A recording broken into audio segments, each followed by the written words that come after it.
Hello, everybody. My name is Mark. Welcome back to another Five Nights at Freddy's. Today, we will be doing...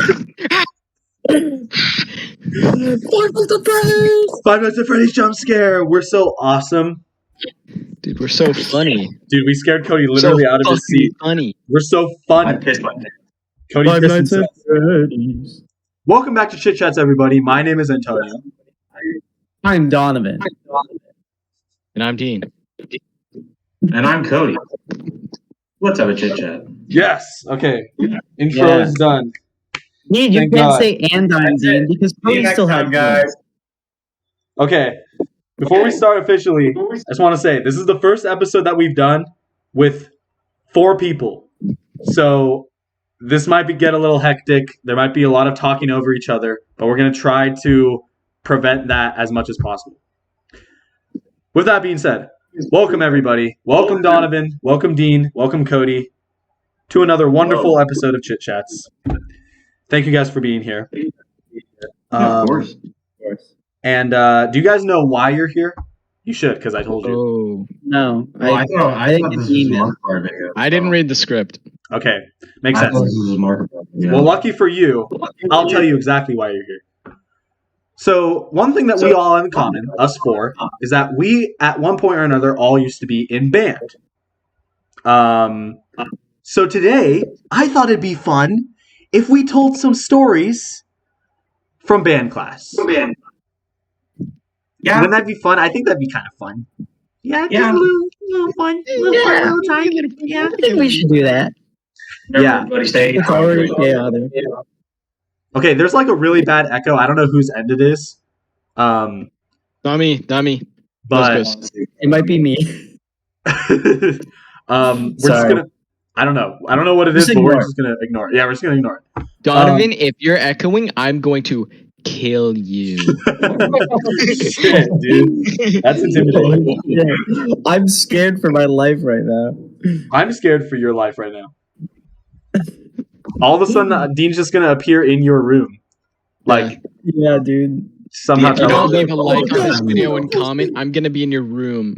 Donovan, don't look up. Are you in my walls? 30 a.m. Are you in my walls? No? What Yeah. is that We're echo? getting Oh my god! chaotic like some band kids right now.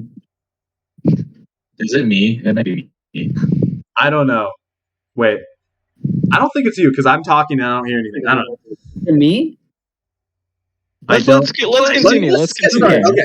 To make this Echo easy, aside. we're gonna go in a circle. So we're gonna we all gonna have like stories that we're gonna tell, and we're gonna go kind of in like a circle.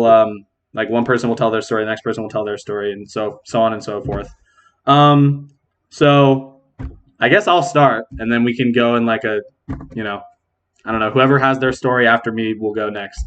So this is an infamous story. I'm sure I've told all of you guys this before. So this was in 8th grade, right? 8th grade band. We were on a field trip. I think we were going to the coast.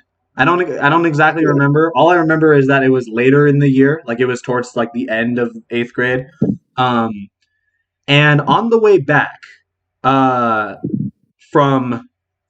wherever we were going or wherever we were at, I was sitting on the bus, and then there was this girl who I actually used to have a crush on, who was sitting like behind me. Yeah, I know we're getting a little personal. Whoa. 8th grade, Antonio. Yeah, mustache and all. Yeah. Dude. I know. I was kind of a player. What can I say? A real player. So on that bus ride, I don't really know why, but the girl sitting behind me, she had like these little cheese slices from her lunch that she packed, and she was putting them on my shoulder. Right? I don't know why. But what I would do is after she would put one on my shoulder, I wouldn't eat them. I would like throw them out the window. Like I opened the window of the bus and I would throw them out. And I thought I was being like funny or something. I think I was trying to be like, oh, quirky, funny dude, you know? Oh, yeah. I know, and it totally worked. But so I was throwing them out, and I didn't think it was a problem. But then when we got back to the school, the band teacher came in. We were all like, all excited and stuff from the trip. And then the band teacher came in, and he just was like, "Hey, someone was throwing stuff outside of the bus," and we had like chaperones. We had like parent chaperones who went on the trip with us, and they were driving behind the bus. So the cheese slices, they were like flying out of the window and onto the windshields of the parent chaperones. That's what I cars. thought was gonna happen. And everyone, like literally the whole room went silent, and he was just like, "Okay, whoever did it needs to confess, or else we may never be able to go on a trip again." And everyone just went silent, and I was like, I don't know what to do. Like, do I do? Like, I felt so scared. I felt scared for my life. And I think only like me and like the girl and maybe Donovan knew that it was me. Yeah. Ooh. And yeah, eventually I did confess, and nothing super bad happened. But like that was terrifying. And You need to confess your sins. I did, and I think that's the reason why I'm going to end up going to hell. Well, yeah. Throwing cheese out the window of the bus. I'm just Yeah. imagining they're driving and then little slabs of cheese fall in their window. Like they're driving, like Hey, they're driving their car, and all of a sudden cheese, and they're like, Fuck. They're like, oh, the officer's like, what was the cause of the accident, ma'am? And she's like, it was cheese. It was in cheese. my windshield." And it was just like, ma'am, I think we need to take you to a different yeah, to a different facility. That reminds me of that one video I saw where like this guy's just driving behind a bus and one of the kids just goes out of the window and throws a cheese stick at his car.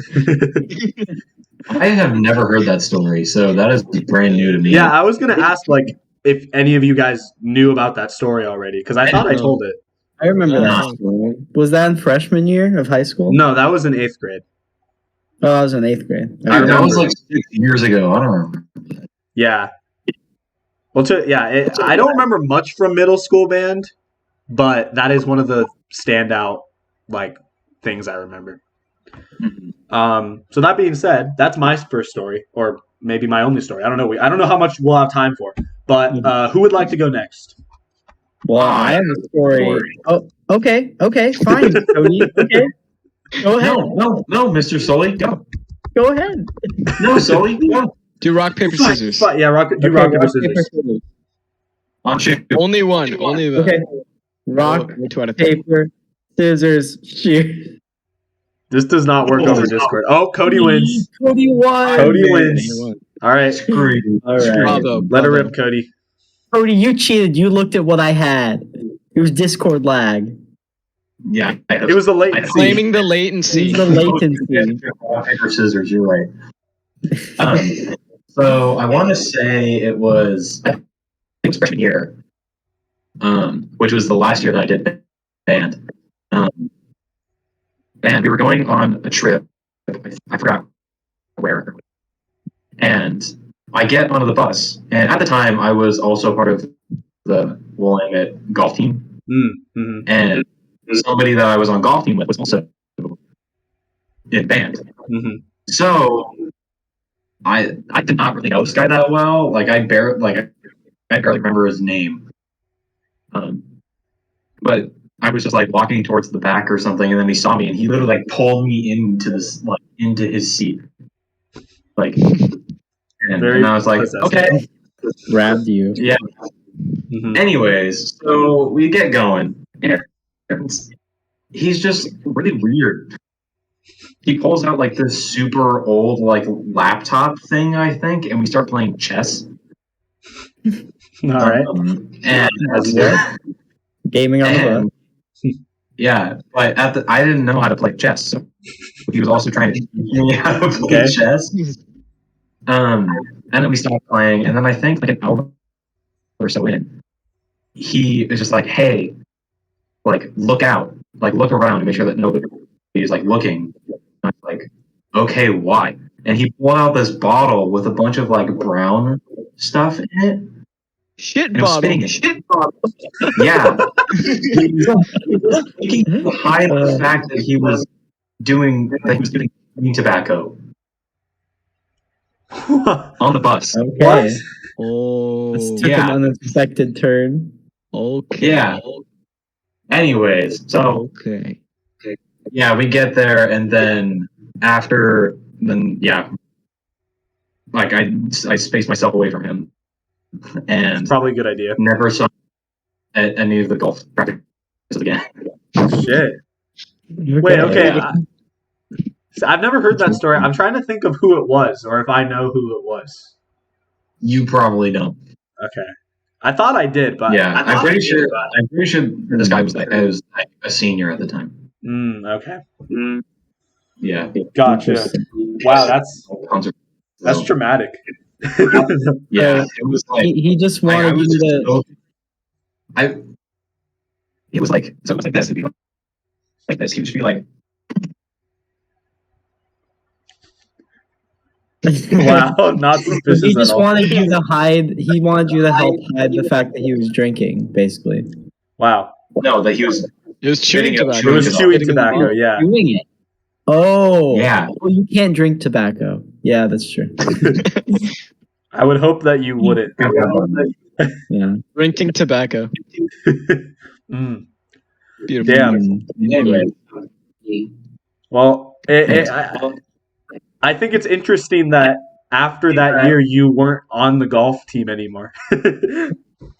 that and I wasn't in band anymore. Well, and band, to be fair. Drop both of them. That's Yeah. enough. That was enough. You had enough. Mention what That's enough. instruments No we played? more. What? Should we mention what instruments we played? Or Oh does yeah, everybody know? probably. Okay, so I played percussion, and then I also played percussion. Cody was also percussion bros. Hell yeah. Trumpet. Oh yeah, the trumpet. No. Dude, everyone hated the trumpet section for some reason. Yeah. What? No. It's because it's a loud instrument and it's too noisy. Well, everyone I would think say they're that. just- I'm not saying that people hated you specifically. I'm saying that in terms of like the sections, I think trumpets were known as like the loud, obnoxious ones. Yeah, that's exactly. Everybody, there's a stigma that we thought we were cool, but I don't think that we did. Maybe some of us. I think it I'm not depends, going to name any 'cause- names. Let's say was a trumpet player. All right. I'm gonna have to go in, Dean. I'm gonna have to go in and censor that you said that. You're gonna have to bleep out that name. Yeah, don't name names. I was just saying he's part of it. Okay. I know, but You know, regardless. Scratch that from the record. Yeah, You're no, gonna I'm just take gonna. that whole part out. I'm gonna have to make a note of that. I'm gonna go in. I don't usually edit these, but I'm gonna go in and just for the sake of Edit it because Dean said a slur. Anonymity.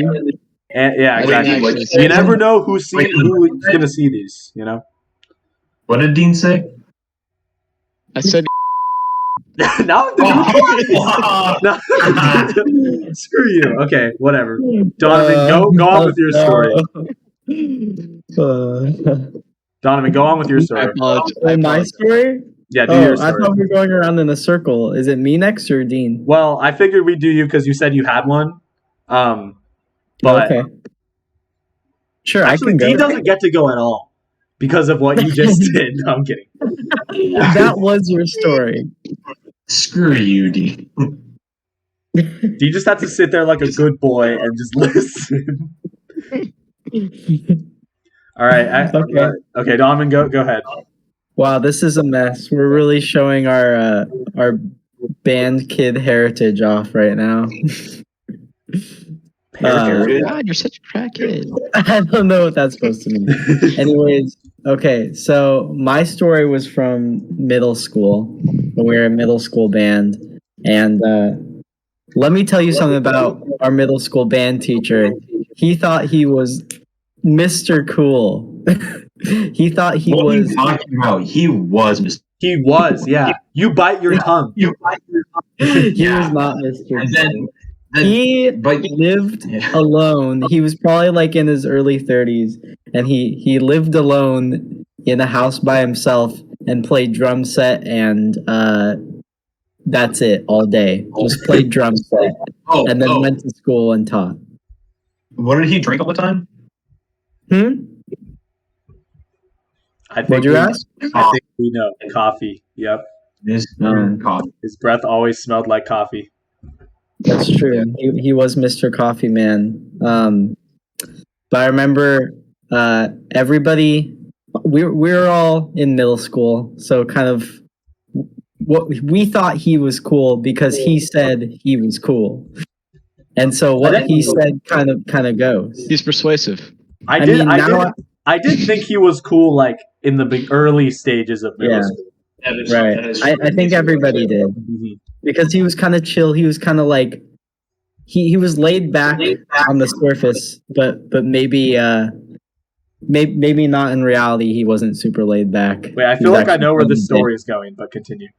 I think I mean all of you guys know this story, but yeah. So to emphasize how cool he was, he bought one of those hoverboards because the hoverboards that was like what was cool at the time. So I remember he like strolled into class one morning on his hoverboard, and he was like, "Hey guys, I'm gonna be teaching from my hoverboard," and he stood on his hoverboard like the entire class and taught that way. I don't know if you guys remember that, but I don't remember that at all. I think I repressed that memory. You repressed because it was so cringe. It was so cringe that we just couldn't handle the cringe. I say I feel like most of these that could be actual memories or just fever dreams that we had. Yeah, who knows? Maybe these never happened. Yeah, honestly. Anyways, I later I ended up hearing from my sister who was in band 2 years after us. She was like 2 grades below us, and once we had graduated, she told me that he had fallen on his hoverboard and gotten rid of it because he fell and like hurt himself. Awesome. So I feel like there's a good moral. There's a good moral to the story. Just don't buy a hoverboard. Don't try to be cool. Well, no, wait. Better moral: if something hurts you, destroy it. There we go. Yeah, just get rid of it. So that time that Andrew hurt me, if I'm following that logic, like he physically, like he accidentally hit me in the leg. If I'm following that logic, just put him in the trash. Yeah. Wait, what year did he fall on his hoverboard? Apparently, when we were in our freshman year of high school. Dude, hoverboards were like dead by then. You kidding me? Yeah, but he still used it because he spent like $400 on a gold hoverboard. Okay. It was gold? Jesus Yeah, I remember it was gold. It was like a gold hoverboard. That band teacher money. $100. That is sad. I do have another story, but I want to leave the floor open for Ian if he has a story. Well, let's let Dean go since he hasn't gone yet. Yeah, that's what I was saying. And I forget, that's the middle school band teacher, right? Yeah. Okay. Yeah. So I have a story about the same band teacher was cool. Yeah, I have a story about the same middle school band teacher. And so to add to this guy's cool nature, this teacher collects a lot of cans of spam for some reason. Oh yeah. He has a bunch. He has like 150 different types of spam cans. Mm-hmm. And no reason at all. I don't know why. But everyone like offered him tributes of spam. Mm-hmm. Like every week, someone would bring him a new can and be like, "Here, my lord, hello, sir. A new can of spam for you." Yeah. Keep in mind that this is completely unrelated to the story I'm about to tell, but it's just something I wanted to do. Yeah. So the story actually begins is that this guy, he's Mr. Cool, all right, but because he's Mr. Cool, he's a little bit on the temperamental side, and this guy, he's like, one day I remember we were all performing and then he was getting really mad at the trumpet section for playing way too loud. But keep in mind, we are kids. And second of all, we're trumpets and early trumpet players. So we have no idea how to play correctly at that time. And he was pissed that day. I think maybe his wife left him or something, but he was pissed. Yeah, he was really never pissed. had one. Yeah. Even more reason his why wife was his drum set. His drum set got him. Okay, but Yeah, he was pissed that day. And then one day, I very audibly played a terrible, like horrible note, and I made it really loud. And I just see his like head slowly turn and eyes lock onto me with just like a. Like it turns it like it literally rotates around his neck. Like a demon stare, and he's like, "You are playing way too loud." And then he just proceeds to go off on me, and he's like, "You guys can't play anything right. If we play this way, we're never gonna make it to the fucking concert or whatever. We'll never make it." And then I audibly just started crying, and then I was like, and then he was just like, Let's get back to playing, guys. Really? Sorry, dude. I cried for like 5 minutes. Damn, A dude. solid 5 minutes for that. I'm so sorry. Okay, It's like, really what you're quickly. playing is terrible. It's terrible. The light really. Really quickly. Yeah. I just realized that I left my computer charger on. So my computer dead. So Oh, wait, if say that I again, randomly Cody? leave, I left the computer charger at my mom's house, and my computer is almost dead. So if I randomly leave, you know why. Okay. All right. Gotcha. So yes. Cody may Shit. die. All right. Well, hopefully. All right. Yeah, he was really good at public humiliation. That's for sure. I remember he used to have us. Just as a side note, he used to have us like play in front of the whole class individually, and we'd have to like play a part of the song, and those were so nerve-wracking. Yeah, I you're hated literally those like so 12, and he's making you. He's like putting Yeah. you on the spot. Yeah, It's kind of cool. he demanded a lot of practice time, and it got to the point where I just started forging signatures on these things. Yeah, everybody did. I think everyone did that. Like, I did not care that point. And then there was like That the makes it one suck. or two kids in the class who like who would just put in like 300 hours of practice. That was per their week or life. something crazy like that. That was their life. literally yeah. their life. I don't think they play instruments anymore, but No. Probably not. Well, Cody, if you do have another story, maybe you should go. Just because if your computer does die, we want to I should let you go. go again. What? I should go. Yeah, you should go. Yeah. Okay, so I want to say I think it was the end of our 8th grade year, and in band we had like a celebration sort of thing where we went outside and played games. Mm-hmm. I know One where of this is those going games. I know immediately. where this is going. I don't know.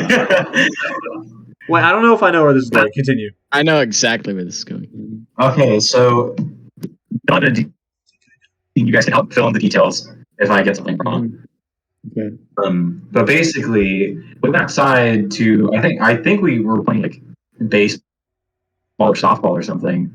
Mhm. I know. Is where it this is. softball or kickball? I think it was kick. No, it was softball. It was softball at this time. Softball. Okay. It changed to kickball because of the events that are going to transpire. Makes sense. Okay, so anyways, it started off with softball, and it was a wholesome game of softball. Kids were hitting balls, other people were throwing balls. Yeah. I remember it was between the band and the choir. Yeah. Oh, that's what it was. I do remember that. So the band kids were on the field, I believe, and like somebody else that we know in band, they had the ball and they were tossing it or throwing it to our teacher, the same teacher who collects spam and publicly is really good at public humiliation. And this kid, he threw the ball just so perfectly that it landed right at his balls and just square on. And this is a softball that's like this big, and they're not soft, contrary to popular belief. They are. Contrary to popular belief, they hurt. He fell to the floor after that. Yeah. I never saw this happen, but I remember hearing about it. I remember it so vividly. Like it happened like right in front of me, and I just remember him falling to the floor and being like, Yeah. Just like, oh. Oh wait. Wait, did he like he got hit and did he just go oh like grabbed Yeah. his balls and just fell? I'm pretty sure he did the thing where like his legs like closed in a little bit and he just Oh yeah. in shambles. And then the guy who threw the ball, Jeff, poor Shout out Jeff. to Jeff. He felt so bad about it, and he was like, "Oh no, I'm so sorry." And It was worth it. Yeah, worth he it, was dude. so Funny. pissed. After that, we ended the game, right? I'm pretty sure we did. Dude, this was him. Yeah, that was him. And this is also at a point in time where we all realized like how kind of rude this teacher was. So I think secretly all of us were just like, Yeah, it was like that's a win. That's a dub. Yeah. It's so funny. It was like a running joke for the next year that he couldn't have kids or something like that. Like he was ever going to anyway. No, I'm kidding. That's so Is he mean. married? Yeah, he's not married, is he? I don't think he still No, is. I don't think he is. Dude, imagine if he sees this video. Hey, Don't watch this video, teacher. as long as we don't say his name, he can't do anything. True. He can't sue us or any of that shit. Because he definitely would. No. He'll just cry. He'll just cry about all this. He will just go, All these oh! Yeah. They're exposing me on the internet. Uh-oh. I think Cody might have left us. He's frozen. Cody's-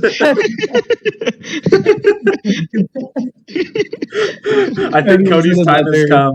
I don't think Cody's here anymore. No. Cody's in another realm. Shit. Cody went to the shadow realm. Should I call Cody right now? I think he's Yeah, down you for the could. challenge. I do have another story when we're ready. Okay, let's get an update from Cody. Yeah, check in on Cody really quick, see how he's doing. Okay. We'll see if he. Cody! Yeah. We're still doing the chit chats. Did your computer die? Okay, is there anything you'd like to say Well, to the chit chats? I can just join Discord again on my phone. Okay. Oh, Yeah, that works. Yeah, yeah, actually, that's fine. All right. Cool. So Okay. Cody will be joining us again in a second. Alright, sweet. In We'll which see you in a case, minute, dude. See ya. I think I'm gonna go ahead and start telling the next story, and then hopefully by the time that Cody rejoins, I'll be able to like finish it or whatever. Anyway, I kind of have like two mini stories. Basically, okay, what was the first one? Okay, they both There goes relate to the middle school band teacher. Okay. A lot of stories. Dude, this guy is infamous. He is, yeah. I mean, I was mainly thinking of like middle school because I don't have like a lot of stories from high school. I can like barely think of any. Nor do I. But- I just remember just playing and like going to band every day. Oh, okay. And, I like, remember that was what the it. stories are. Yeah, exactly. It was and that was mainly because our band teacher in high school was pretty like chill. Like he wasn't really. I don't think many people like hated him or like, any of that. So, okay. My first story is like we already established. This band teacher would get like he would get intense. He would kind of get like angry sometimes, right? First day of band. So when we were like transitioning from 5th to 6th grade and we were joining band, like everyone wanted to be in band, or at least like all of like our friends wanted to be in it. So, and I remember Talon specifically was originally going to be in band. He ended up doing choir later, but originally he was going to be in band. First day, we were sitting next to each other in the band room, and the teacher was like telling us about like how band was going to go, like stuff that you're going to do. And me and Talon would just not stop talking to each other, like the whole time. And he would sometimes he would say like, "Oh, let's calm down over here," and we would just keep talking. And eventually, he came up to me and he's just like, "Go outside," and he sent me out of the room. Go outside. Go outside. You are Go talking outside. too much. You are talking way too much. Way too much, dude. Yeah. That's So- terrifying. I know. I was pretty scared, especially considering I basically didn't know him at all. So I was like, man, this is like he could like end my life right now. I have a similar story to that actually. It was like the Oh, okay. first week of band. If you don't mind me just butting in really Yeah, quick. that's fine. I have one more after that, but then it's a little one, so you can go ahead. So I remember it was me and you, Antonio, and we were I think it was like still the first week of band, and we were just getting used to our instruments, and we were kind of goofing off. We were sitting in the front of the class while he was like talking, giving some sort of musical lecture or whatever, and we just didn't give a shit, and so we were just kind of goofing off and doing our own thing.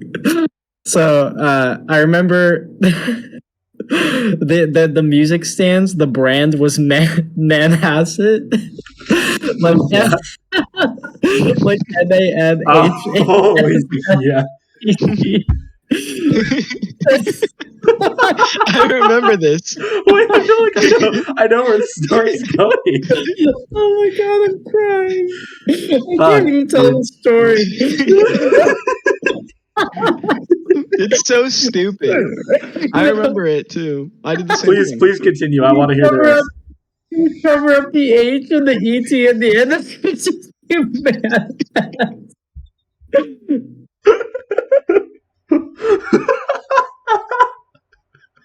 Oh my god. What the It's so fuck? funny. So stupid.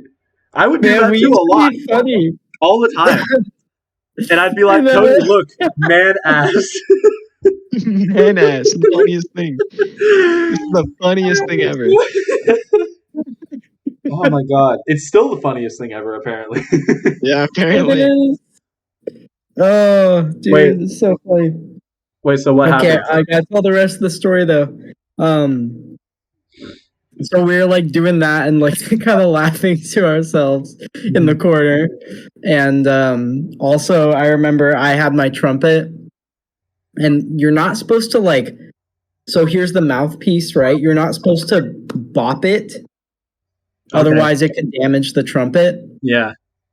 And I remember I was like doing that lightly, and like he saw me doing it in the middle of his speech, and he turned to me, he was like, "Don't bop your trumpet. Don't bop your trumpet." Don't fucking bop it. Don't fucking bop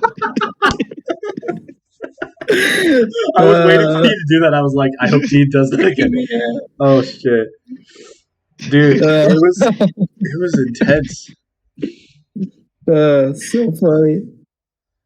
So good. He gets pissed so easily. Cody just texted me, he said, Discord is taking a long ass time to re-download, so I'm definitely going to be a second. Or not, never mind. There he is. There he is. Awesome. I am back. He's back, boys. Back. All right, you just missed the doozy of a story, Cody. Sorry He to say. did. Oh shoot. Oh, Cody. Cody's back. It's phone Cody's Cody. keyboard? It's phone D. Fuck. Hold on. I don't know how to use Discord. There you go. Wait, can you orient it? Actually, that's fine. There you go. That's fine. So I feel like we should recap that story for Cody really quick, like just shortly. Not the boppy trumpet one, the one before that. Yeah. Okay. You mean like the one that I was crying of laughter at? Yeah, that one. Not 2 minutes ago. Yeah. Cody, do you remember the stands, the music stands? The brand was Manhasset. Yeah, I think so. And we would cover up the H and the ET at the end. It would just be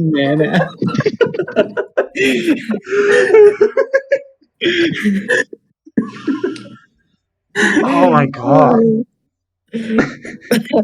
Cody remembers. Nothing makes me laugh more than that. Man, I think that's like the peak in our stories from band. I don't think anything will be funny.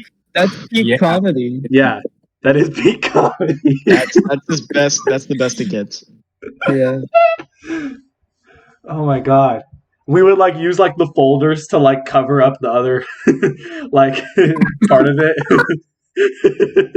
Oh my god! Speaking of folders, you remember those music folders and how like shitty they were? I do. Very. They were really big. Just all I remember. Like they would get really messed up in my backpack. Yeah. But, oh my god! Oh my god, man! You have another story, Antonio? Yeah, I do. This one's relatively short. Also, we might need to wrap it up soon. Okay. So, if you have one more story after me, we can do that, and then we'll have to wrap it Not up. really a story, but like a mini note about one of the teachers. Okay. Okay. So my story.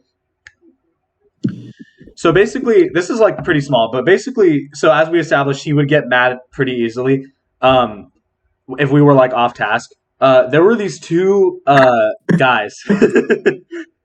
Cody knows exactly what I'm about to say.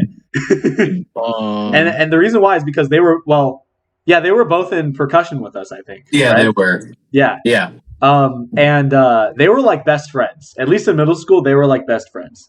And they were infamous for every day in band class. They would always talk to each other so much to the point where, like Mr. I almost said his name. The band teacher. Wait, Donovan, where'd you go? I'm here. Can you hear me? Yeah, I can hear you. My computer died and I switched over to my phone. Oh, Hold shoot. up. Okay. Yeah. Everyone's good. computer's dying, dude. Sorry. All right. Too vertical, man. All right. Works for me. Yeah, Oh, okay. All right, continue. All right. Sorry. So basically, these two guys would always talk during band class, and the teacher would always notice and like tell them to knock it off. And basically, they would be like trading Pokemon cards or like talking about like video games or whatever. Yu-Gi-Oh was also a big one, yeah. And I remember two distinct times. One of the times they were talking so much that he literally just took like one of the dry erase markers he had and just threw it at them. Like it was nothing. Oh my god, that was hilarious. And then the other one, I just think this is kind of funny. Basically, it would happen every day. And I just remember that it would happen every day. And every day he would always send one of them out, or almost every day. And every time he would always be like, all right, you need to leave. And then the kid would just get up and he would just go,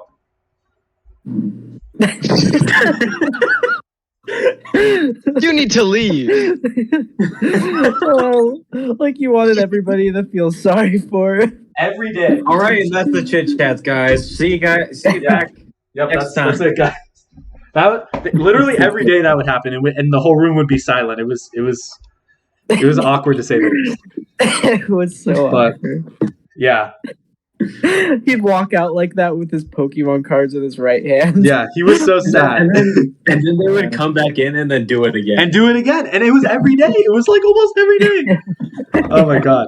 It was funny. You two, if you're watching, you know who you are. Yeah, if this video ever surfaces and you see these, you know who you are. Did they both stick with band throughout all of middle school? I feel like they did, right? I think they did. Middle school. And then So they just took the abuse from the teacher then. I think they liked having a class together. They liked being able to like hang out together during that time. Even if it came at the expense of being sent out. You know? They were bros. They were homies. Oh, I have a really good story. That's kind of funny. You make it quick. Okay. Oh, wait, but do you have another story? I was just gonna say, for the high school band teacher we had, I remember about like I was a couple years into band, and at one point I was like, I kind of want to try a new instrument or just kind of drop the class at this point because it's not really fun. I want to give myself like a break to do other things I wanted to focus on. Mm-hmm. And then the teacher at like almost pretty much the end of the year is like, and guys, don't forget to stick around for next year because next year we're going to Disneyland. And I was like, you son of a bitch. Yeah. I'm in. And then we didn't go to Disneyland. It was all did not go to Disneyland. he lied straight to my fucking face. We didn't go to Disneyland because he had a kid. Remember, Yeah, we were he- gonna go. Oh, He should have okay. stayed in Fertile. We were gonna go to Disneyland. It was kind of insensitive of him to have a kid. Yeah, when we were it was. supposed to go to I Disneyland. took personal offense Bad Yeah. timing. to him having a kid because It wasn't in my best he interest. promised me Disneyland. I'm going to Disneyland. I still haven't gone to Disneyland. Mm. One day, Dean. Me It's his neither. fault. One It's his day. fault. One day, Cody. Dean, let's go together. There you go.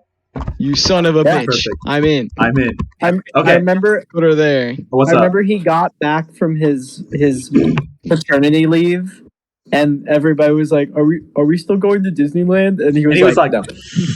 It's like, He was like, No. "No, we're No. not. No. We're not No. going to Disneyland." All right. No. 1, 2, 3. Okay. Okay. Cody, tell your story really quick, and then we will have to wrap it up. Okay. So one day in band, middle school, our teacher, he told the entire percussion section to get an instrument called a tacit. Oh yeah.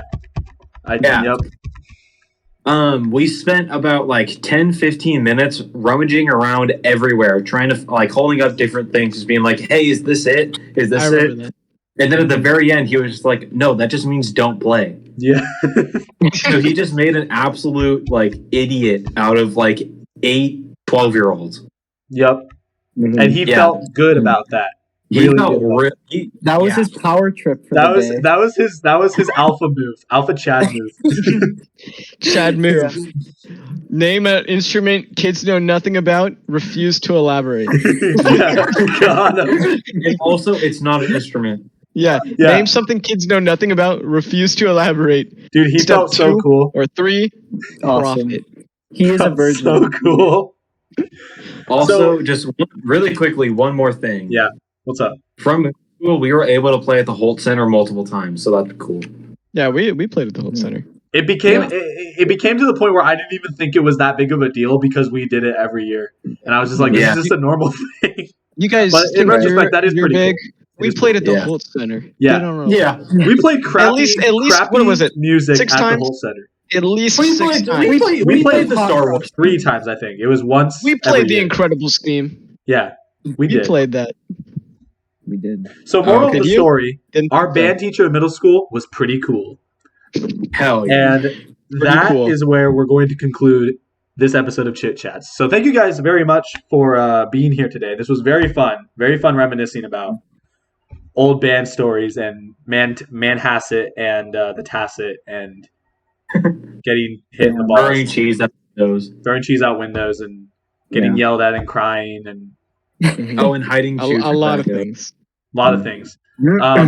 So that being said, that's where we're gonna wrap up. So yeah, thank you guys for being here. Thank anyone who watched for watching, and we'll see you in the next episode of Chit Chats. Chit Chats. Bye. Chit Chats dance. Do the chit chat. Yo, this is the chit chat dance. Yo, yo. All right. Oh, and I forgot to tell you, we have like a little intro that we do. Okay. So basically, I started off by saying, "Welcome back to Chit Chats, everybody. My name is Antonio," and then Dean would say, "My name is Dean," and then whenever we have like a special guest, we have them say, "And my name is blank," and let's have a chit chat. So Ellis, because you're our special guest, you get to say that. No way. I'm the special guest. Holy You are the special guest. You are So- the special guest today. So, On this fun show. so you know your line? Okay, no, I think you need to type it out. I'm a little nervous. It's okay, dude. Just just take deep breaths. It's okay. It'll be all right. Okay, so it's and my name is Ellis, and let's have a ball sack. Okay. Fuck. Shit. Yeah, like damn it, I messed Sorry, it the up. nerves are getting to me. So yeah, it's my name is Ellis, and let's have a chit chat, and that's your thing, and then we start. Okay, cool. All right. Welcome back to Chit Chats, everybody. My name is Antonio. I'm Dean. And I'm Ellis, and let's have a chit chat. Oh yeah. Hey, the Let's line. go. Yeah, Said the line. Nicely done. Nicely done. Thank you. So, guys, I'll be here for an hour. we'll be here for an hour. This is an episode of Chit Chats, and this is a very special episode of Chit Chats because, first of all, we don't have Brennan, so get rid of that guy. He's gone. Second of all, we have Dean, who is a guest. Let's get a little round of applause for him really quick. Thank you. He's been in a number of episodes, so welcome back, Dean. Thank you. But for the It's an first honor. time in Chit Chat's history, we have Mr. Ellis Carter in the house. Round of applause. Thank you for having me. It's a pleasure to be here. Ellis, you are a very special individual when it comes to the history of Tonyverse and the history of, our lives, I guess, because you're a pretty long time friend of us, Mm-hmm. So thank you for agreeing to be here today. I've only known him for like 2 seconds, actually. Actually, Dean and Ellis just met, just now. Yeah. So. Yeah, just now. Never seen this guy in my life. Mm-mm. Complete stranger. Complete strangers. Well, I'm glad that both of you guys are here. So, Thank you. Specifically, I wanted both of you guys here because I want to talk about something, a specific event that transpired. Also, I should mention Ellis unfortunately, he doesn't have a camera available, so we just have his Discord profile, but I think I might put like a static image of him or something. Just thought I would mention that really quick. So, either way, Ellis is here. You can hear his voice, right? Oh, yeah, I'm here. There he is. All right. So I want to talk about a specific event that happened about a year ago at this point. May 15th, 2021, otherwise known as the Cursed Night Downtown, that happened with all three of us. Essentially, the three of us decided to go downtown and hang out for a little bit. And then a bunch of very weird things just kept happening to us in succession. It was very weird. So I wanted to talk about that so right off the bat, what do you guys remember about that night? Very vague details, but what do you remember? So I remember the whole reason for us going there. We were going there to walk around and play Pokemon Go. Oh, yeah. And then we were there for God knows how long. A long time. And then I think at least 4 hours, maybe. just Probably about 4 hours, yeah. 4 or 5 hours. I remember when we got there, the sun was still up, and then when we left, the sun was down. So I think it was midnight when we left. yeah, it was pretty late. So, yeah, and I don't particularly remember why we went downtown, but I remember we were already out because we went to go see Quentin at work. You guys remember that? I do, I remember, yeah. I think we were delivering lunch to him, and we decided to get ice cream there too. Mm-hmm. I think so. Mm-hmm. Yeah, something like that. And then we were just like, "Screw it, let's go downtown." For some reason. Okay. Yep.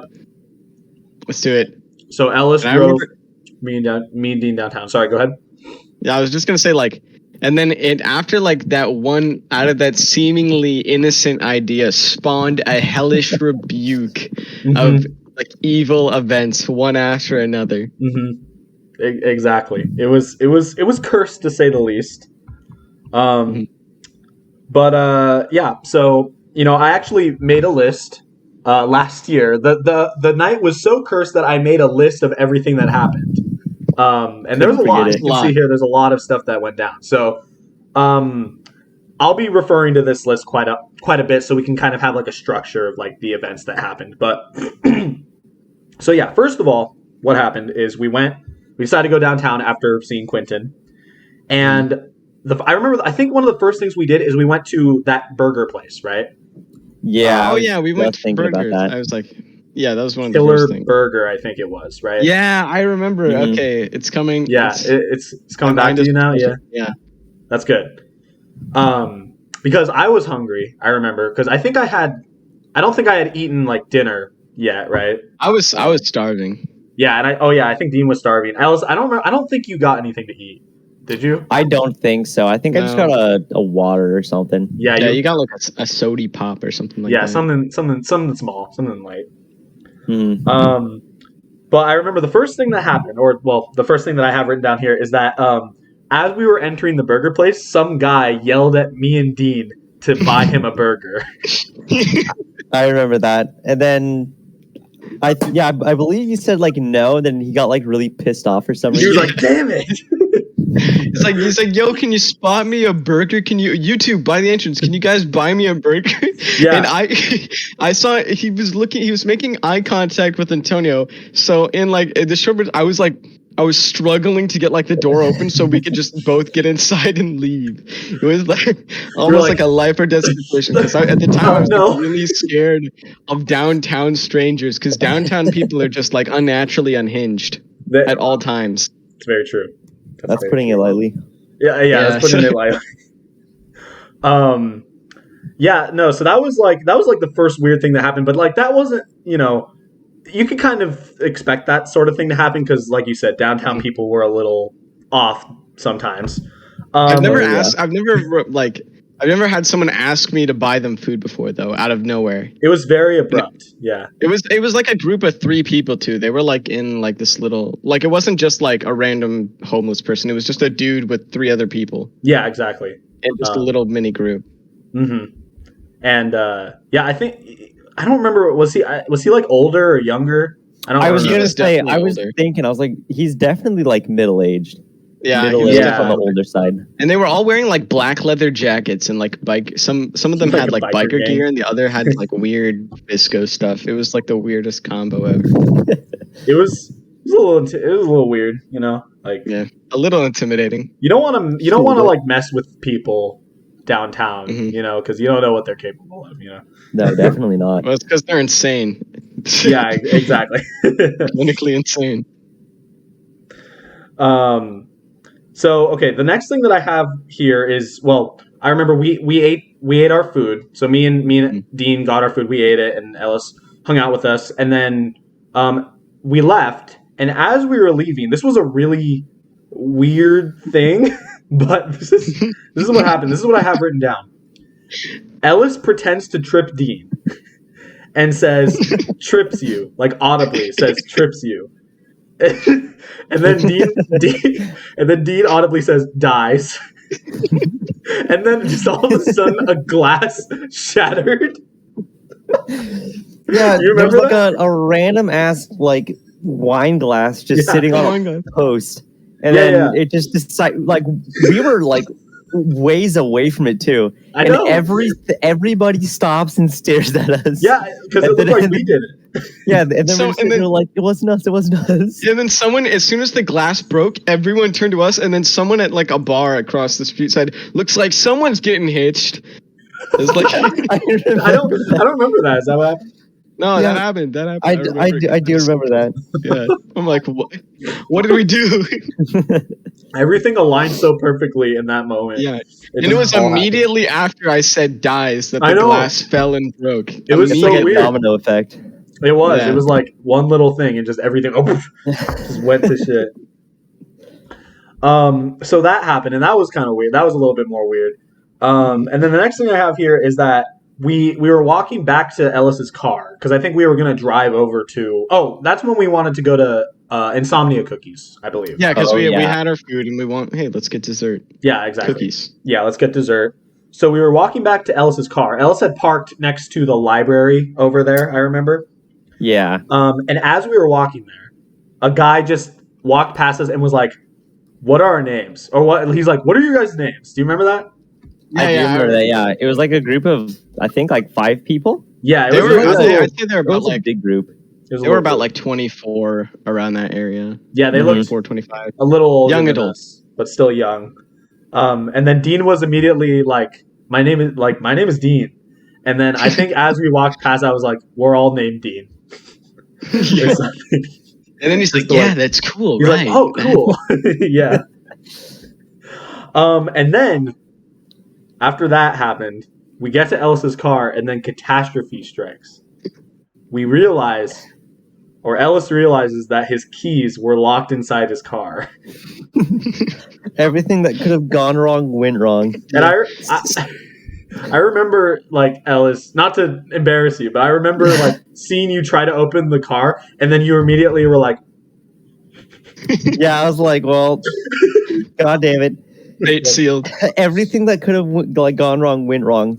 Like keys were stuck in the car, right? Yeah. We were stuck downtown Eugene. Yeah. That sucks. It was getting late. It was like pretty late. Like the sun was setting, and so a timer was just like clicking in the back of my head, like doomsday approaches soon. Yeah. And the late hours. I remember at that moment is when I was like, okay, something about this night feels off. Like that was the first thing. That was the first tell. Luckily, what ended up happening is Dean came in clutch, and he had like a card or something that where you could call like a free like tow like insurance person. Or something. Yeah, something like that. A AAA roadside assistance card. Yeah, exactly. And so basically, because originally I think Ellis, you were just going to like call like a locksmith or something to get your keys out, right? Yeah, that was the plan. And you would have had to pay like a good amount of money for that. Oh yeah, at least like 100. Yeah, exactly. But luckily, Dean saved us. We were able to get them out for free. And the guy, his name was when he showed up, his name was Angel. Like he was our guardian angel. Sent That was to us so from cool. heaven. It's like, okay, first of all, what are the chances of that happening? I know. Like we were like so like just defeated. and we were sitting there waiting. And then the guy shows up and gets the keys out, pretty easily, and his name was Angel, and it just all like aligned, And I remember when he picked up the phone and asked where we were parked explicitly, he sounded exactly like Cody, and I was like, Cody, is that you? Yeah. And then he's like, no. You thought it was Cody. I remember that. And I remember because Cody was at work, and we'll get back to Cody eventually, but yeah, so Cody was at work. But at that point, that's when we began our trek to Insomnia Cookies. But what was weird is that even though we got Ellis's keys out, I think we still decided to walk there. No, I'm pretty sure we got the keys out like way later because it took him about an hour to get here. Oh. And so we needed like to pass the time. Oh, and so okay. Because I'm pretty sure our original plan was just to leave, but since we were stuck, we were like, well, what now? I think at that time we were already debating getting cookies, but we decided on leaving. But then hey, now that we're stuck, let's go get the cookies. Yeah, now we're stuck. Okay. And then Dean called him, and then he was like, okay, it's going to take you about an hour to get here.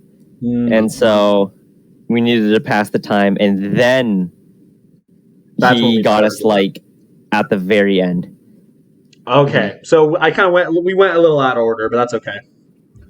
Still get to the point. Yeah, exactly. So in between the time that we got Ellis's keys out and we were, not able to get into the car, we decided to go to Insomnia Cookies to pass the time. And then at that point, Dean had to pee. God, the pee incident. The great pee incident of 2021.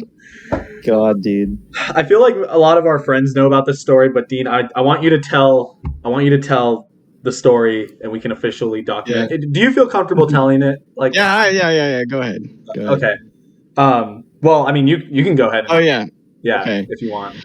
So we were like a ways down, walking on the path to Insomnia Cookies, and it was in that area where it's only like locked office buildings and like nothing you can get into. There's nothing nearby which you can access, right? Yeah. And so I had to pee insanely bad. It was, I was broiling to the tip with pee. And we found walking along these concrete like building areas, if you walk down the road to the right, there's like this area that's got like, there's like little tiny mini like sections of the building removed, like little alleyways that are just concrete. And then with a tree in front of them. Yeah, like little divots. Yeah, they're divots. Yeah. There's like divots in the building with concrete, and there's no windows, no nothing. So I said, hey guys, I'm gonna go try and I had a big water bottle with me. and I'm gonna try and pee in the water bottle, and I need you guys to act as my bodyguards to obscure vision while I pee. Dean, it was a Fiji bottle. Remember, it was a Fiji bottle. It was a Fiji water bottle specifically, and so was it? Yeah. I went into the corner. They blocked the vision, and I went to go pee in the water bottle, in the Fiji water bottle, and the force. I had so much pee in my body that the force of the pee stream, as soon as it hit the bottle, it just filled up a little bit. The weight and the force became too great, and it shot out of my hands, and I got pee all over my hands, and it was everywhere. There was literally pee everywhere, all over the floor. Some was still in the bottle, some was in this like dirtish concrete area, and most of it was on my hands. And then that's pretty much where Antonio and Ellis's point of view takes center hold. And Ellis, do you remember like what happened like while we were standing guarding Dean? I do. I remember it was silent for a second, and then chaos broke immediately. Well, it was quiet and all was dandy in the land. And next thing you know, we just hear, "Oh, I peed on my hand." And Dean, you literally said, "Oh, it's getting everywhere." God, dude. And so I was like, "Dean, what do you mean?" He's like, "I peed on my hands on accident." And so I was like, "How did that happen?" He's like, "I don't know." I think it was just like, I think it was just like an in the moment, I don't know what happened sort of thing. Well, it was also really dark, right? Yeah, like how it could have gone wrong so fast. It was just that's funny. So, it was bad. What happened? And then like after the chaos broke loose, I zipped up my pants, and I had like a half piss filled water bottle with me. So there was no trash cans around either. So I'm like, I'm not just gonna throw away just a piss bottle on the side of the road. That's I don't have the moral capacity to do that. Yeah. So I'm like, I'll just carry this piss bottle with me. God. And I put it. I locked it up. I put on the cap, screwed it on, just tossed. I cleaned it up with like I had like a little squirt bottle of hand sanitizer and like this little tissue paper. So I used that to temporarily clean my hands and sanitize the water bottle. And then I put that in my backpack. And then we kept going. So there was a good period of time. Without a bathroom in sight. There was a good period of time when Dean just had a bottle of his own piss just on him. On hand, yeah. Yeah. Oh God. Yeah, dude. No, I remember it so vividly. Like, just all of a sudden, Dean just being like, "I peed on my hand." You'd think they'd have like trash cans around somewhere, but there were no trash cans, no bathrooms, no nothing. No, nothing. It was not a good situation. No. But you know, despite this, we prevailed. You know, we kept going. We didn't give up. And we continued our trek to Insomnia Cookies. This was a little footnote, but basically while we were walking there, we saw a sign that said Ellis. It was just lit up and it said Ellis. Yeah, it was like a big restaurant, and some of the words were like burnt out, and so it just said Ellis. It literally. I found it. I have a video of it here. Yeah, and it was a green sign as well. It just says Ellis. Yeah, it just said Ellis. And there's Ellis. Yeah, this was that night. God. So that was that was a little something that happened.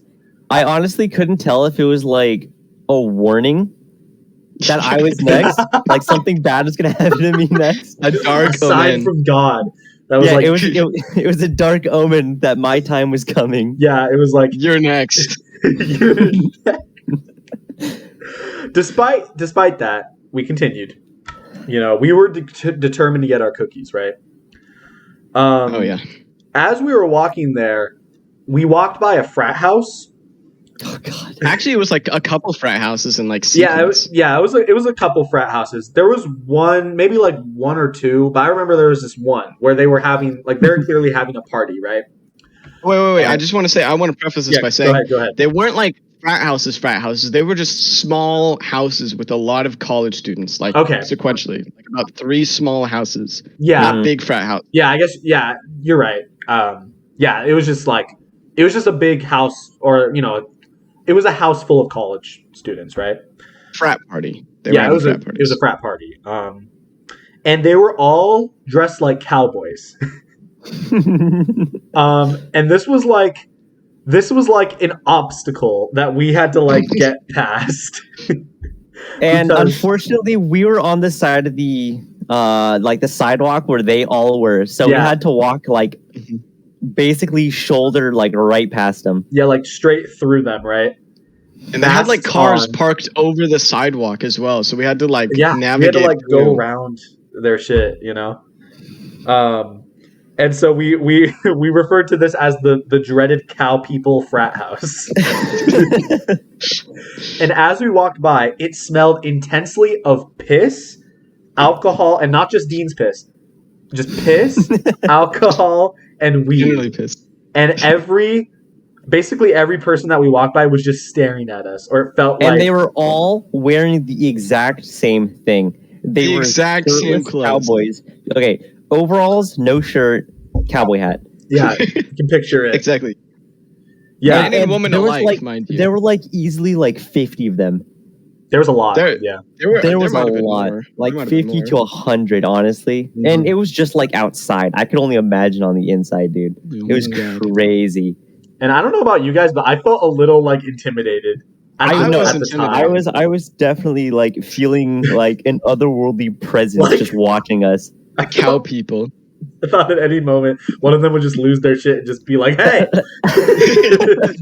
Yeah, we're like walking away, and someone points like, "Hey, you three, get over here! Get those guys! They're not dressed like cow people." Yeah. They try to like capture us. They're like, one of us. They bring out the ritual cowboy hats. Yeah, and we're like, no, please. Oh god, dude, it was scary, but we got past though, luckily. Mm-hmm. And then that's at that point, at least here, I have that we got to Insomnia Cookies finally. Mm-hmm. I don't think I wrote it down here, but I remember we walked past like a bar, or it was like a barcade, and there was like people, I remember the barcade, like doing like smoking weed like right in front, and we had to walk past that too. Do you remember that? I don't even think they were just smoking weed. I think it was hard drugs as well. It might have been. It was weed. Honestly, it was definitely weed and hard drugs. Yeah, it was. And again with the weird leather jackets and like tie-dye hippie combination. It was like a theme that night for some reason. Right in front of the barcade. The barcade wasn't even. Was it open? I don't think it was open. Was it? I don't believe so. No, I don't think it was. I think that's why they were like standing outside. Yeah, if not, it was recently closed. Yeah, maybe it had like just closed or something. Mm-hmm. So we finally get to Insomnia Cookies. We get our cookies, and then we leave. And then I have down here that Dean sanitizes his hands, because that was the first moment when we actually got to a place with the open bathroom. Mm-hmm. So luckily, actually use the bathroom. Yeah, exactly. And I think you at that point you threw away the bottle. At least I'm hoping you. Yeah, I did. Yeah. And it was nice because I could actually like wash my hands before I ate the the cookies. Your cookies, yeah, exactly. Thankfully. And then as we're walking back, at this point we're just like ready to go home. We're like, okay, let's just go home, right? We walk past the cow people frat house again, and we get more intimidating stares. And then we're at like a crosswalk. And this is like right after we leave like the cow people zone, like on the precipice of leaving their area. Yeah, exactly. Like we were literally just there, and then as we were like walking away, a truck drives by us, and the message, there's like a banner on it that says "Honk if you love hot moms." I remember that. That was awesome. I know, it was just like, okay, pretty cool. And there was a secondary truck. There was, yeah. I was about to bring that up. Do you remember Yeah. Do you remember what the second truck was? Do you want to go ahead, Ellis?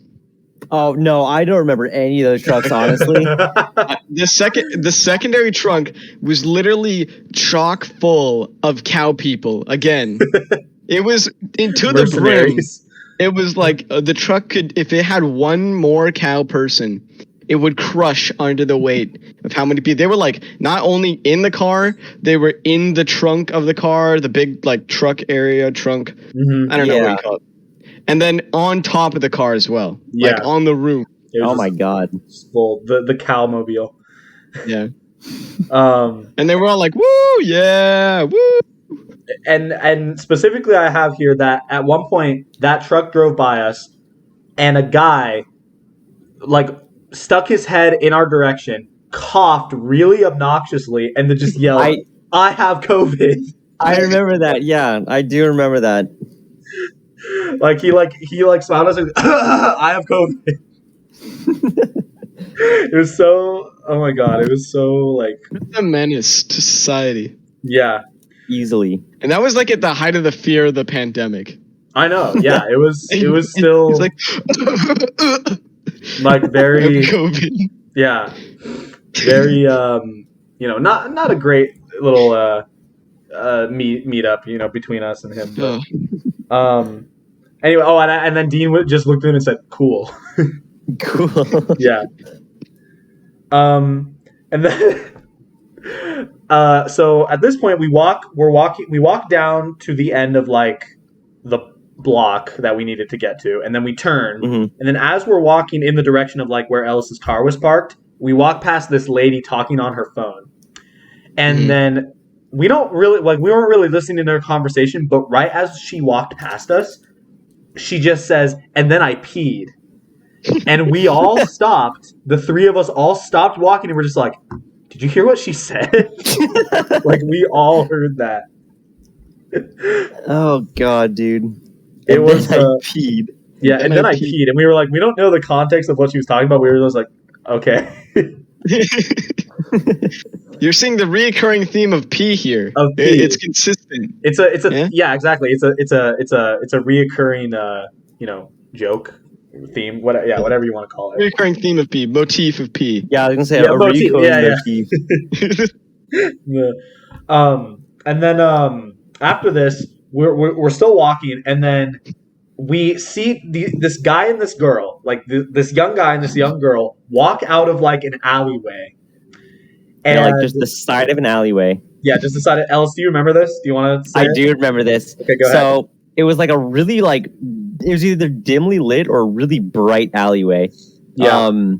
And these two individuals like walk out of this little like pocket of the alley, and I'm pretty sure the female's pants were like wet.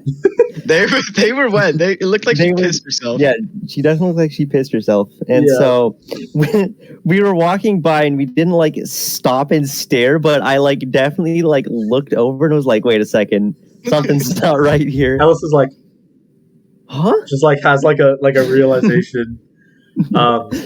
Basically, we came to the conclusion that they had just had sex in the alley. And they were extremely sweaty, and they were in a rush to get out. Yeah, so we were like, they probably boned. I remember they were speed walking out of there. The girl's hair was like messed up and stuff. And so I was like, okay, I think I know what just went down. That doesn't explain the piss pants. Is that did she like piss herself during that? Or like, what happened? May God be your witness, Dean. Yeah, let's just leave it at that. Best not to question it, I guess. So adding on to the pee motif, we walked past. You know, okay. At this point, we got into Ellis's car. We finally got to Ellis's car. We got in, or I guess we the guy came and we got the keys out, right? Yeah. And then we get in, and then we're basically like, okay, let's just go home. Let's not stay here anymore.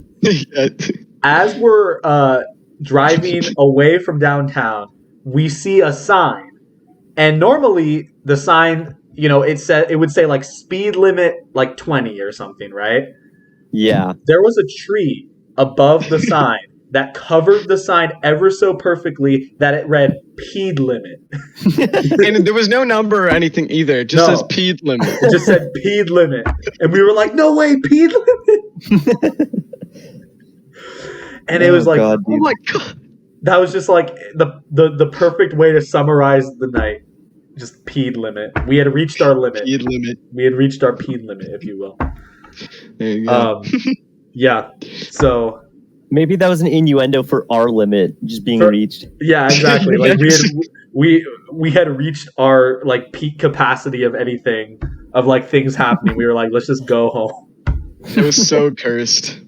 Yeah, and basically that was the end of the night. We went to Albertsons to go see Cody because he was just getting off work, and then we basically just told him the whole story. Mhm. But overall, that was like the last like curse thing that happened. But The end all be all. yeah, exactly. So yeah, that's our crazy cursed story from downtown. Like, how did you guys feel at the end of that night? I thought that was an extremely accursed night, but also very interesting. Yeah. Yeah, I don't know if I would say I would feel after the end of the night. I'm slightly frightened by all the pee innuendos throughout the night, though. There was like 6. What was it? 6 P things? 5 P. Why things? was that either it was too much pee, however much it was. It was a too much. reoccurring appearance of just pee. Yeah, exactly. It was just if anything, it was interesting. It was an interesting night. You know what I mean? Oh, That's yeah. one way to put it. Yeah. Yeah, that's one way to put it. Definitely. Some days, are just kind of like they go by and they're gone and you don't remember them. But that day is a day that at least for years to come, I will definitely remember that day. When is the anniversary of that night? Well, so we're recording this well in advance, but the anniversary of that night will be on May 15th. Okay, we have to go back on May 15th. We have to make a return to the crime scene. Return to the crime scene and just see what happens. Yeah, we can retrace our steps. The same events, and also I want to point out it was a full moon as well. Just it was a the full ominous aspect. I don't remember that, but that's it was a full moon. I looked up at the moon. I'm like, oh my god. Yeah. Speed limit. It was speed limit. And this part I didn't add. The moon was a pure yellow. Oh. The moon was yellow. Well, how fitting is that? Yeah.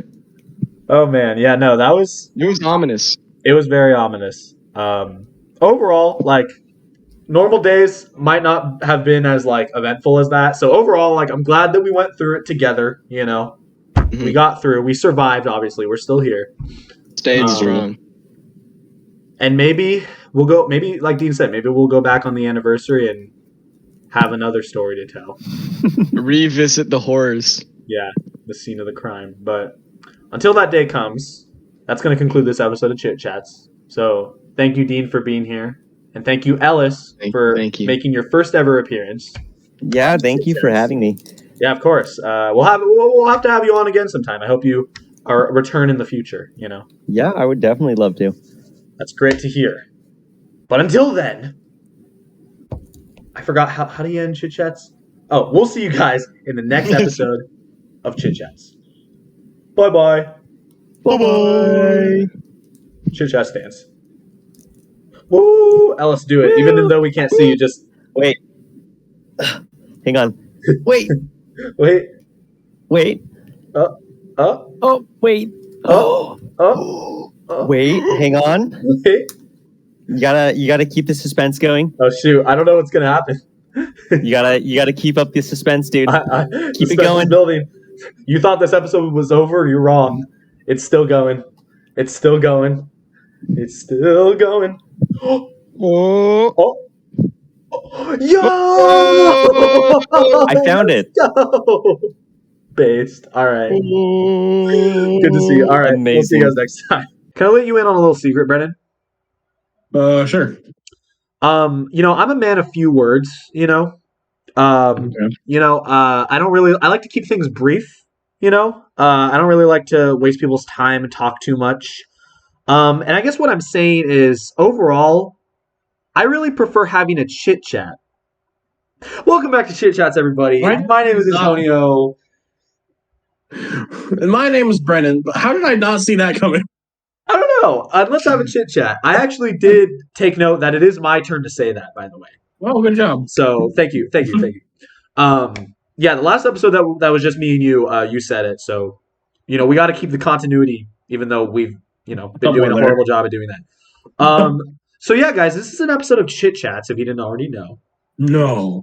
I know. No. It's great. I thought this was a Tonyverse. I know. I thought this was Cooking with Brennan because Brennan's here. So I thought it just made sense, but it's not, guys. It's freaking Chit Chats.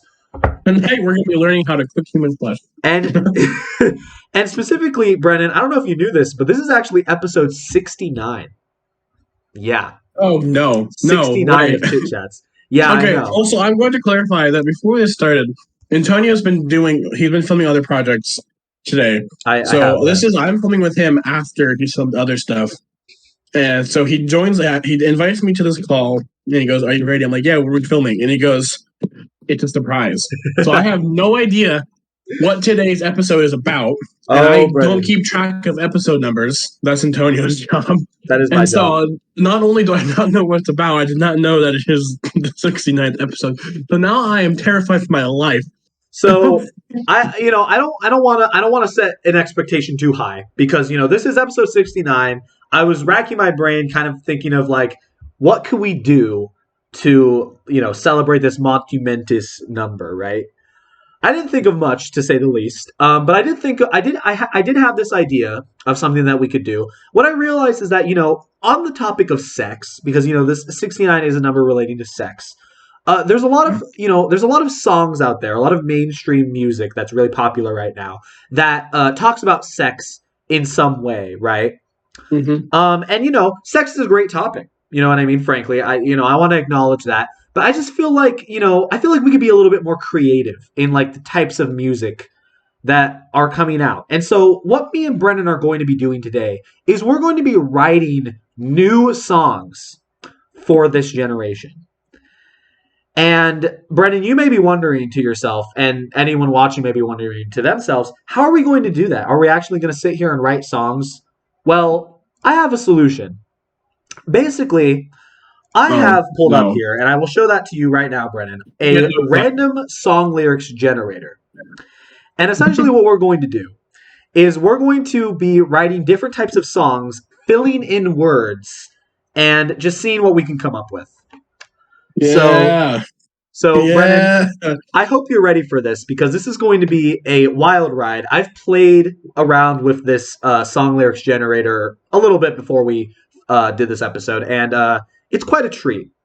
So I think to start off, and Brennan, I'll let you choose the next one, but I do want to choose the first type of song because we have a variety of songs here that we could make. Mm-hmm. I want to choose rap. I think that we should write a rap song first. No, I think the rap will be a great first. Yeah, I'm glad you agree. So basically how this works is that we have a bunch of blanks to fill out. And it's kind of like Mad Libs, you know what I mean? We have to fill out all of these blanks, and at the end, it spits out a song for us. So that's what we're going to be doing today. So I hope you're ready, Brennan. And we're going to be writing some truly, truly hit songs today, to say, So overall, I thought we could just take turns in choosing the words, and it's relatively straightforward. Right. So, Brennan, would you like to start us off with a place? Does it have to be a real place? No, just a place. You can see I already have a word that I used in a previous writing session. Hyrule Castletown. Okay, Hyrule Castletown. I'll explain to you after this video, but I have a lot of Zelda on my mind right now. I mean, I always do, but I have a lot on my mind right now, and I'll explain to you after this video. But okay, all right, fair enough. All right, so something you think about. So we don't have to pay attention to that.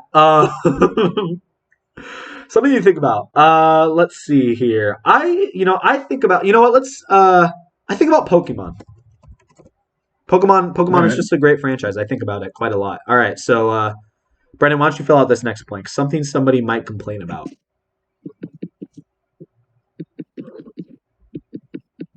I want to be a bitch and say the water temple. Just all Zelda related stuff. But no, we could make this a Zelda themed rap. Let's do it like a video game rap. So we'll keep it like video games. All right, fair enough. Well, then so water temple. The water temple. All right, water temple. Water temple. All right, who are you talking to? I'm gonna say Wario. I'm talking Wario. All right, we need 6 nouns. So Brendan, why don't you give us 3 and I'll give the other 3.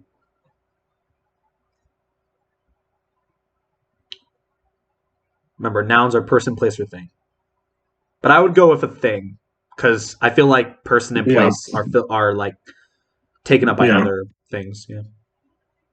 So, what do you got, B man? I'm gonna do bow. A bow. All right. Don't think too hard. Red potion. Okay. Oops.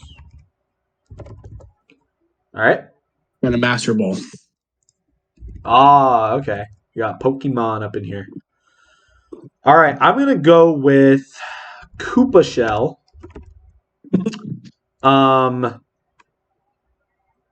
Let's see. No, not going to do that. I was going to do like a obscure Pokemon item, but I'm not going to do that. Damn. What item are you do? Oh, this got hell. I'm just going to do coin. I'm not going to think too much about it, and I'm going to do mushroom. 3 Mario related items. All right, so Brendan, why don't you give us a plural noun?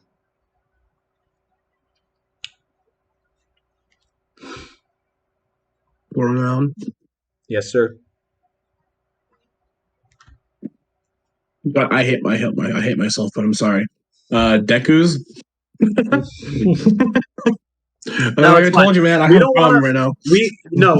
Relatively speaking, I think we should try to go with like first thing that comes to mind because we don't want to spend too much time on each one because we are going to be writing multiple songs today.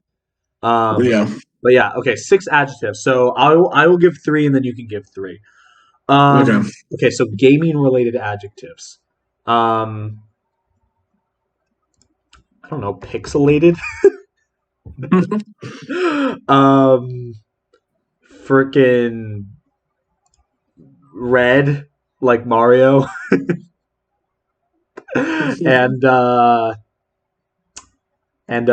furry like Pokemon. Okay, Brendan, why don't you give us 3 more adjectives? Enormous. All right. Green. All right. Shiny. All right. Oh, that's a good one. All right. We need 2 verbs. So I will give a verb and then you can give a verb, Brendan. Oh, what's a fucking verb again? A verb is a action word, yes. I will do catch. Like Pokemon, catching Pokemon. Whoa. I'll do fight. All right. Fight. And then a type of relative. Dad? Question mark? Daddy? Question mark? Daddy? Yeah, let's do daddy. Okay. Okay. And finally, Brendan, why don't you choose an artist name for us? A rap artist name. An artist name?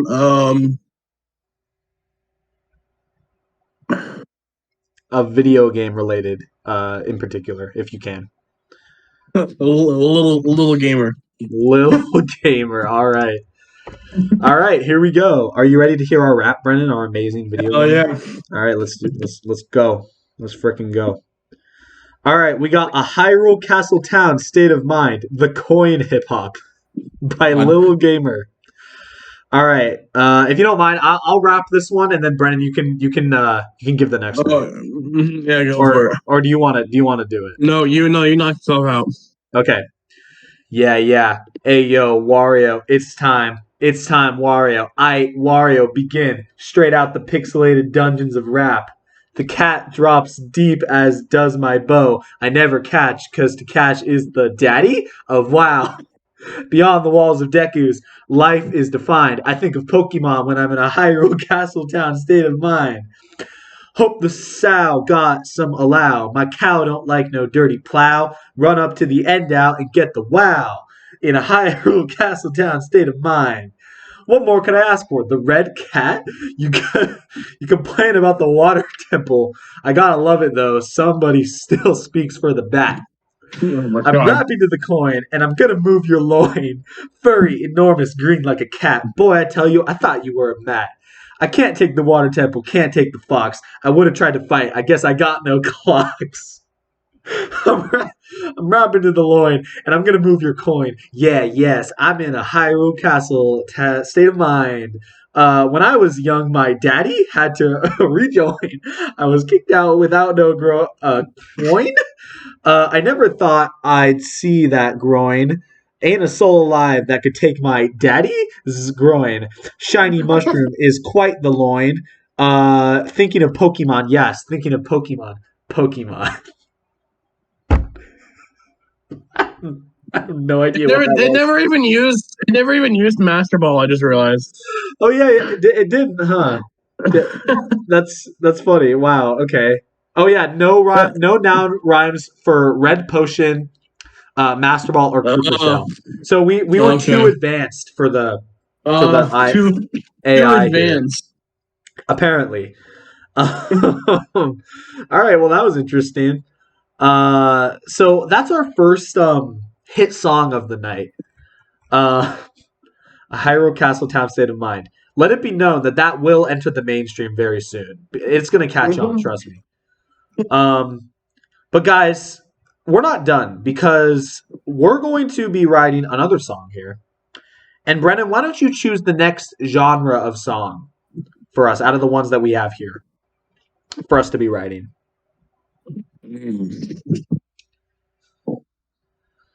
Specifically one other than rap. Let's do a love song. Let's do a love song. I was hoping you'd pick that one. All right. A nice old love song. Okay. Ooh, all right. This is going to be interesting. All right, so the name of the person for whom... Do we want to do it? Do we want to do it where if all these songs are by our musician Little Gamer and like keep them like funny video game themed, or do we want to try to switch it up? I feel like just like a songs coming out from Little Gamer. Little Gamer is like a big fucking thing. I don't know. Part of me feels like it would be funny to like keep the Little Gamer thing, but I feel like it would be. I feel like we should try to switch it up a little bit, have some variety. You know what I mean? Yeah. Maybe we can go back to Little Gamer, but right now let's switch it up. So Brennan, why don't you? So we have to pick the name of the person for whom the song is written for.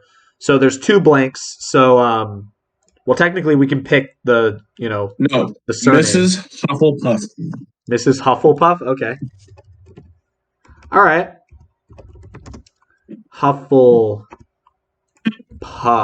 Okay. All right, that's the name of the person. All right, so 4 adjectives. So you give 2, I give 2. I'll do girthy and Matt. Okay, that's interesting. I'll do girthy and sexual. Okay, Brennan, why don't you pick? Why don't you pick the other 2 adjectives? Lovely. All right, lovely.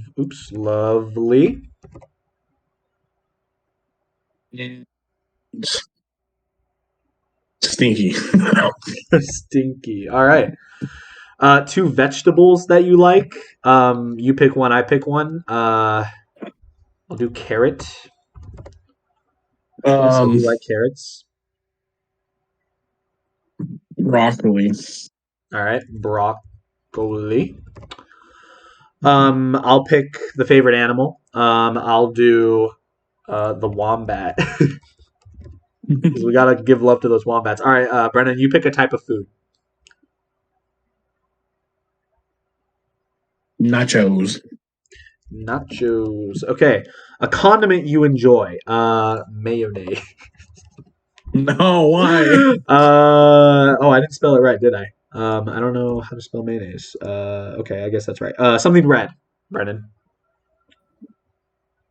Plural. Blood. What? Plural? Oh shit, blood. I said blood. Bloods? No. I mean, you could. I think you could say blood because blood is plural. You know, blood is Okay, the plural blood. of blood. All right, so Fuck it. let's Blood. do it. Something blue, plural. I'm gonna say tears. Is that count? Kind of because I don't care. It's blue now. okay, tears are blue. Something that you love, Brennan. Besides me, of course.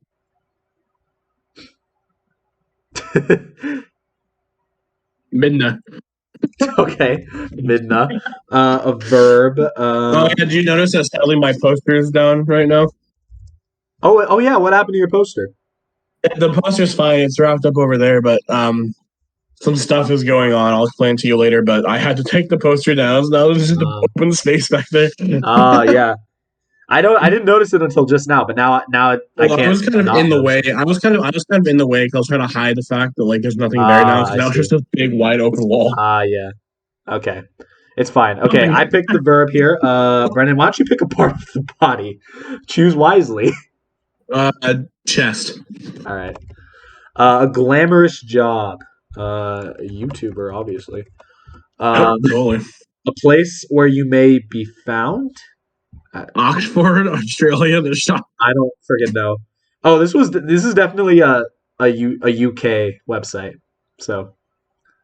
The grocery store. Okay. The grocery store. An object, plural. Penises. Okay. Season. A season. You have 4 options. Oh, winter, hands down. Winter. Okay, and then finally, I'll choose the band name. We're gonna go with the Foreskins. Okay. No. All right, are you ready to hear our wonderful love song, Brennan? Our romantic love song? All right, here we go. Totally. Oh, you can't say sexual. What the heck? Oh, what the heck? Oh, okay. I thought it deleted all of them. Okay, I was about to be like, bro. Okay, long. I don't freaking know. All right, let's hear our love song.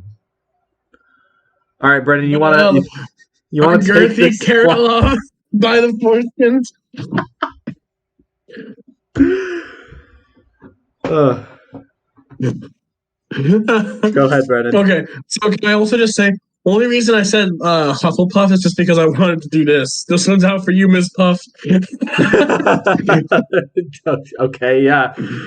I didn't think it was going to work out like that, but yeah. Yeah. All right, Brendan.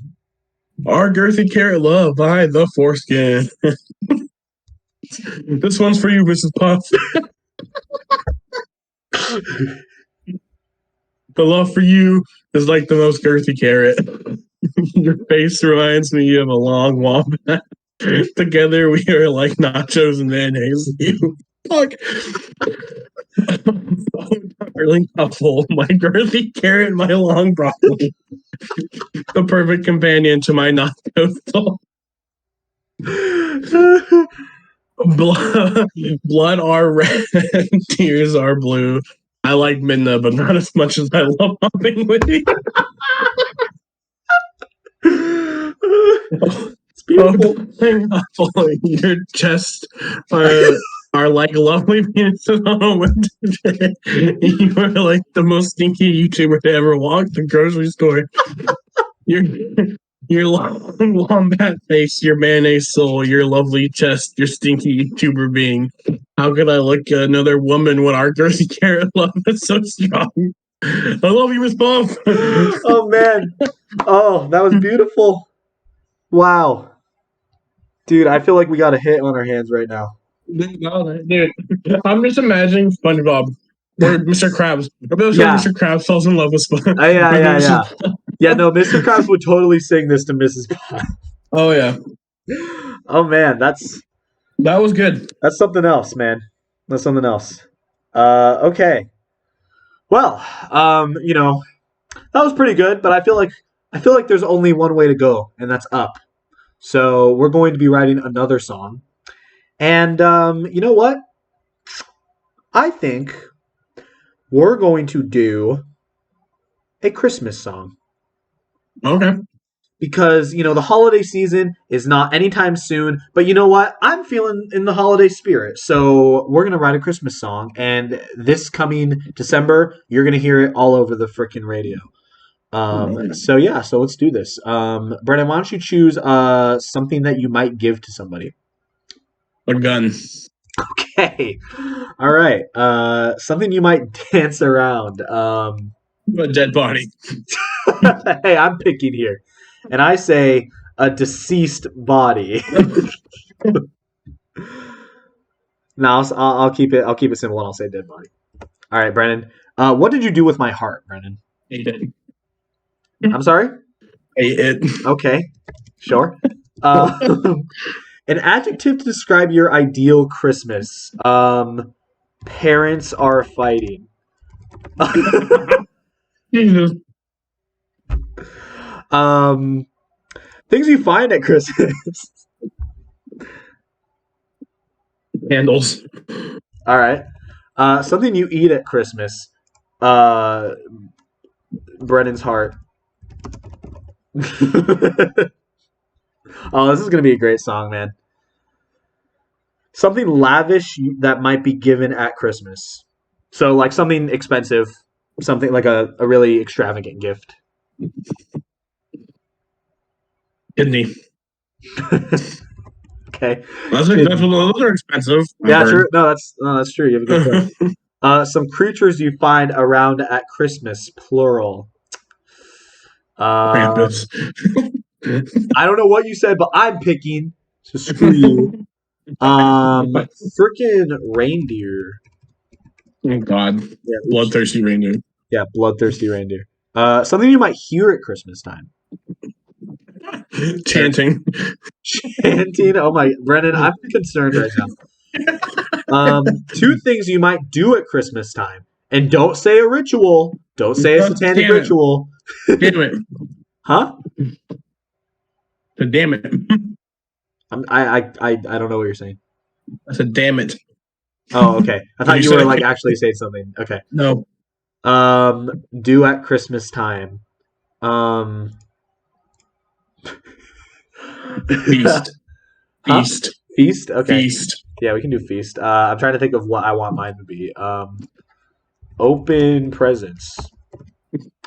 4 positive adjectives to describe a person. You do 2, I'll do 2. Warm and mushy. Long penis. That's a long penis. Warm, mushy. Oh no, I'm actually no. Has a long penis. Very good in bed. We have to keep this more gender neutral. Wait, no, What? get rid of mushy. I'm putting the cursed word. Oh no. Moist. Oh no, not no. Why would you do that? Another positive adjective.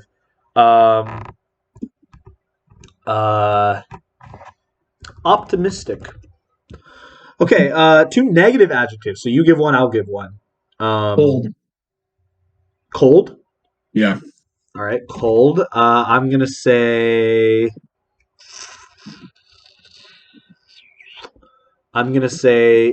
isn't subscribed. Because that makes sense. Okay, a place. Brennan, you give a place. Hello? The old barn outside. The old barn outside? Oh. Is that what you said? Hello? Okay. Is that what you said? Barn outside. The old barn? All right. Mm-hmm. Yeah. The name of a love interest. Mm-hmm. Daddy. Daddy? Question mark. Question mark. Oh, yeah, daddy question mark. What is this person? Who is daddy? Wait, no, let's... Krampus. Wait, hold on. No. Let's do daddy here, and what do you want the name of the daddy to be? Okay. Krampus. Okay, Krampus. And finally, what's your band name? Brennan, why don't you pick the band name? Remember, this is for a Christmas song. Jingle all the way. Okay. Interesting name. All right. All right, here we go. I'll take this one. Yeah, cool. Okay, write me the Christmas song. A one boy daddy. My jingle all the way. All right, here we go. Okay. Oh my god, they just stole the lyric for fucking "I Give You My Heart." I just realized. Oh yeah, Last Christmas. Yeah. That's fine. All right, here we go. This is "A Warm and Moist Daddy" by Jingle All the Way. Question mark. Last Christmas, I gave you my gun, but the very next day, you ate it. This year, to save me from tears, I'll give it to Krampus.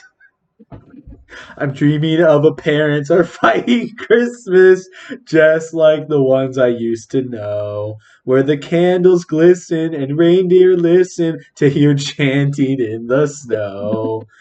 Yes. You were very good in bed. You were optimistic. Monarch of the old barn outside when the band finished playing. They howled out for more. The crowd were singing. All the reindeer were singing. You asked me to open presents and then we did feast. But then last Christmas I gave you my gun and the very next day you ate it.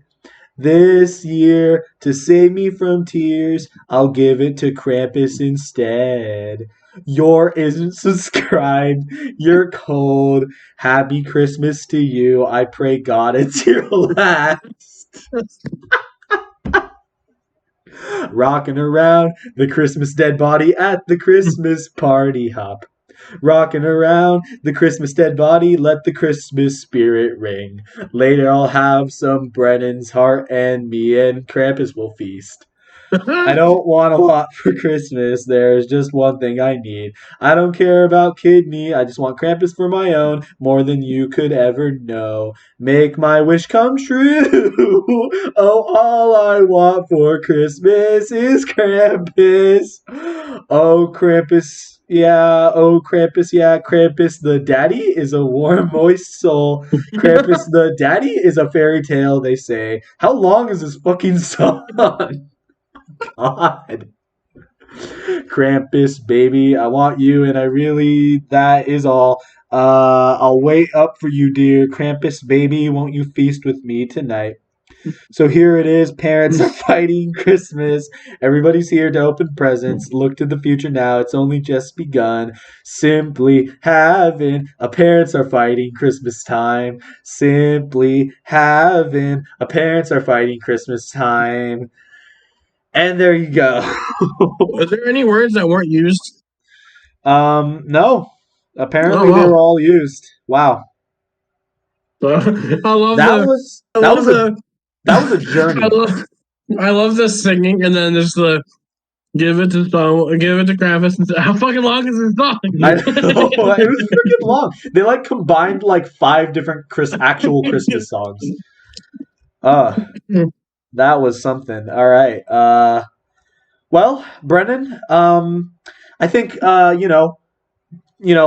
are coming down to possibly the end of the episode, but I think we should do one more song before we end off here. So, Brennan, why don't you choose the genre for our last song? I'm stuck between either metal or country. Yeah, I was eyeing those two. It's up to you though. I think I'm gonna have to do metal. All right, keep in mind you're gonna be the one singing this. All right. All right, we'll do a metal song. Okay. Are you ready, Brennan? Brennan, what are we singing about? There's options there. Click on it. We got man or woman. Woman, I guess. All right, woman. 3 adjectives. Brennan, you pick 1. I'll pick 2. I'm gonna do crazy and dumb. All right. You pick the last one. Deadly. All right, deadly. Okay, you pick 2 singular nouns, and I will pick 1.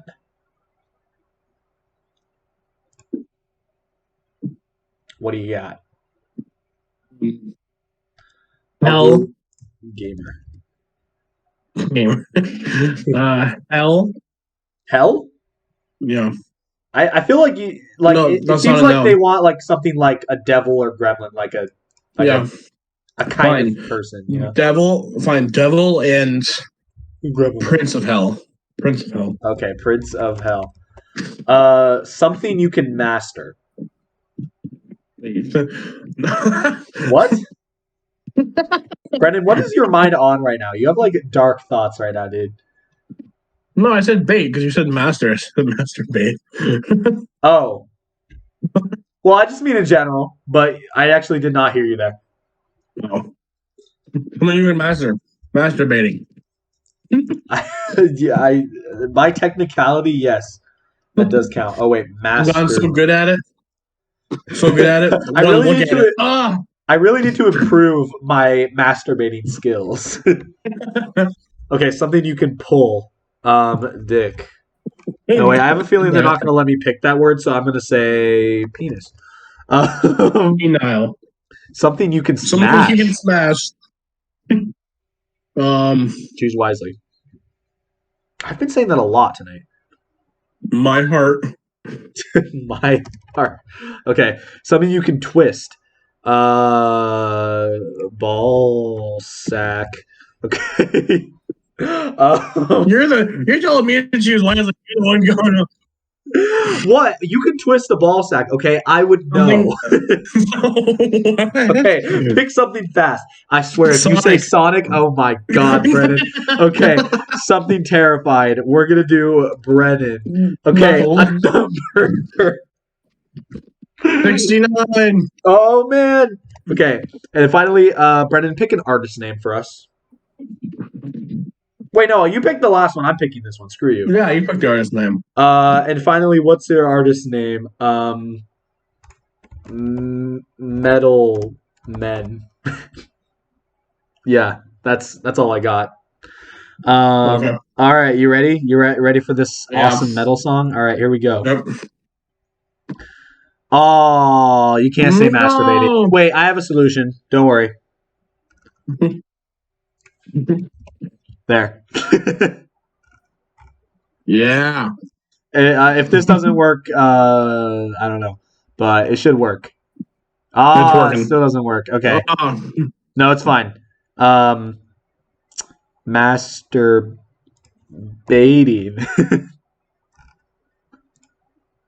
See if this works. Yeah, it worked. Yay! All right, Brennan, take it away.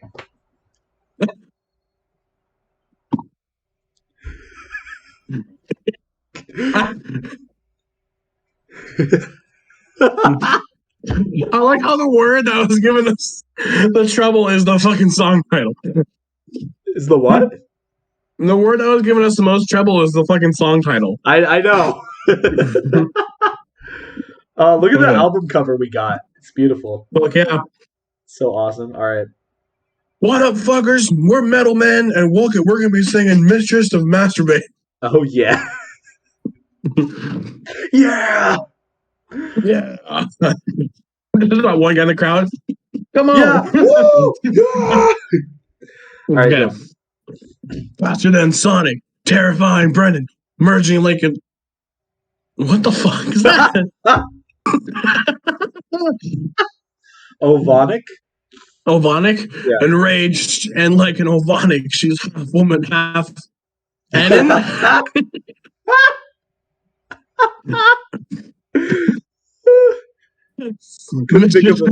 Mistress of masturbating. I'm playing.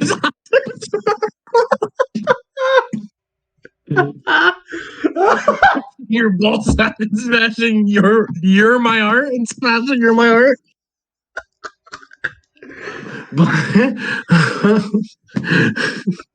What the fuck is that word? Boskage? Yeah, but just sing it. Go ahead. Blinded by me, you can't see the boss kids just call my name because I'll hear you sign, mistress, call my name because I'll hear you sign, mistress. 69 is a number, Brennan. The Brennan. The Brennan. And Crazy Devil nested somewhere in time, a deadly gamer. No warnings, no signs. That's actually a really good line right there. Judgment Day. That's good. Judgment Day, and the dumb prince of hell arrives. Eventually, they all commit crime. My heart went smack. There was no turning back because I just had to see you. Was Brendan watching me? And the mist ball sides was all this swell or just some kind of hell? 69 is the number, Brendan. Yeah. Is it the end, my friend? Message you're going around the bed. Half woman, half edit. No, please, no. 69. Yeah. Yeah. Oh, dude, goes so hard. Dude, okay, but honestly, though, that line up here, like, this deadly gamer, no warning, no... That's actually not bad. No, that wasn't bad. That's probably the best line that was written in any of these songs. Oh, man. Okay. Wow, that was... I feel like that might be my favorite. I think that might be like my favorite of the ones that we That heard. would be my favorite, too. Yeah, that was pretty good. Oh, man. Okay. Well, guys, this was fun. This was an experience, to say the least. Brendan, thank you for joining me today in this wondrous journey into the realm of songwriting. That was fun. That was pretty freaking fun, yeah. Who knew we were such good songwriters, you know? I guarantee that most, if not all of those songs are going to go multi-platinum. Dude, I want Mistress of Masturbating to fucking go on top charts, dude. Mistress of Masturbating is actually low-key a dope title. Kind of, though. It kind of works. But yeah, overall, that's going to conclude this episode of Chit Chats. I had a lot of fun with this one. And Brendan, seems like you did too, so that's good. And thank you guys for watching. I'm probably fucking terrified people because I had to get really close to my camera to read the screen. Yeah. Because of my light here. Fucking my computer's all dark, so I had to get like this close. I was fucking reading and go like this. No, it's fine because the camera was zoomed out because I had the lyrics on the side, and okay, then good. It was smaller screens. Okay, good. But yeah, so overall, yeah, that's going to conclude this episode. Brendan, thank you for being here as always, and thank you for watching. And we'll see you guys on the next episode of Chit Chats. Bye-bye. Episode 70, baby. Episode 70. Woo! And you're not going to be in it. What the fuck are you drinking, Quentin? What is that? Your piss. It's not blue. You need to stop eating Smurfs, dude. Holy shit. Hey, that brings up full stop back to Dean when you turn on his camera. Here's a Smurf. Because you're eating Dean. And that's noticeably Smurf-sized belly. All right, okay. Welcome back to Chit Chats, everybody. My name is Antonio. My name is Dean. My name is Quentin. And my name is Gregory. Let's have a chit chat. Woo! We did it, guys. We got through the intro. Now we just got to get through half an hour to 45 minutes more of whatever the fuck. Yogurt. All right, guys. Welcome, everybody, to another wonderful episode of Chit Chats. Guys, if you don't know what a chit chat is, it's essentially whatever we want it to be. And for this specific episode, guys, it's going to be a little game show. I put together a little game show here. And we have some returning guests, as we've had on the channel previously. Dean, Mr. Dean, and Mr. Quentin. Thank you guys for being here. For the first time ever on Chit Chats, we have Mr. Gregory Faust as a guest. Can we give a little round of applause? Quentin, I want to see those hands clapping. Yeah, woo. Dean? Yeah. Gregory, how are you feeling tonight? I remember my first time. You know, I don't know what to expect, but I'm looking forward. If it's a game show, I'm ready to kick some ass and take some names. Mm-hmm. And maybe even both. Yeah, or maybe one or the other, or both. That's why I called you here, Gregory, because you're very you're a versatile competitor. You know, you put in your all, as I've seen in many competitions that you've been in. Definitely. I don't know, guys. Yeah. So we have a little game show here. It's very casual, but also not casual because there are stakes. There will be blood on the floor, as that TikTok song says. Yeah. Whoever loses. No, I'm kidding. If you lose, we actually will kill like your closest family member. Mm-hmm. That's part of the agreement, the contract that you signed. My closest family member is Dean. Well, so wait. I aim to lose. Yeah, just and mine's Quentin. Self-destructive. We're at a checkmate here. I better be winning. Yeah. Okay, well, we're going to get into it, guys. Without any further ado, yeah, I have not told you guys what this game show is going to consist of, but that is because I think that you guys will be able to do well in it regardless. So if you will please draw your attention to the wonderful slideshow that I have prepared. Guys, are you ready to get into it? No. All right, we're going to start. In 3, 2, 1, welcome to the Urban Dictionary quiz.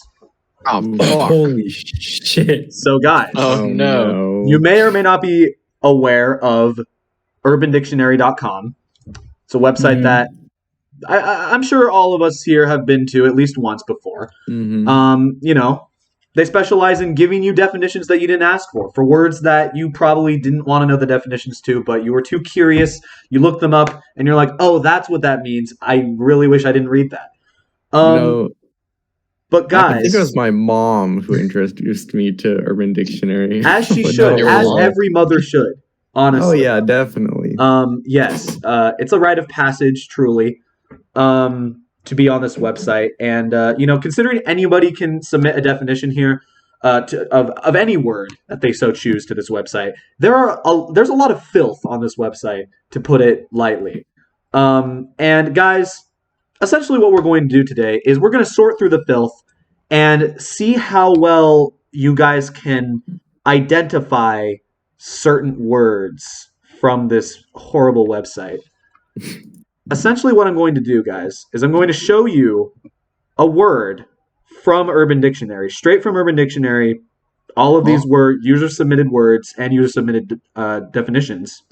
Your job is to, given only the word that from the website, to correctly identify the definition as closely as you can.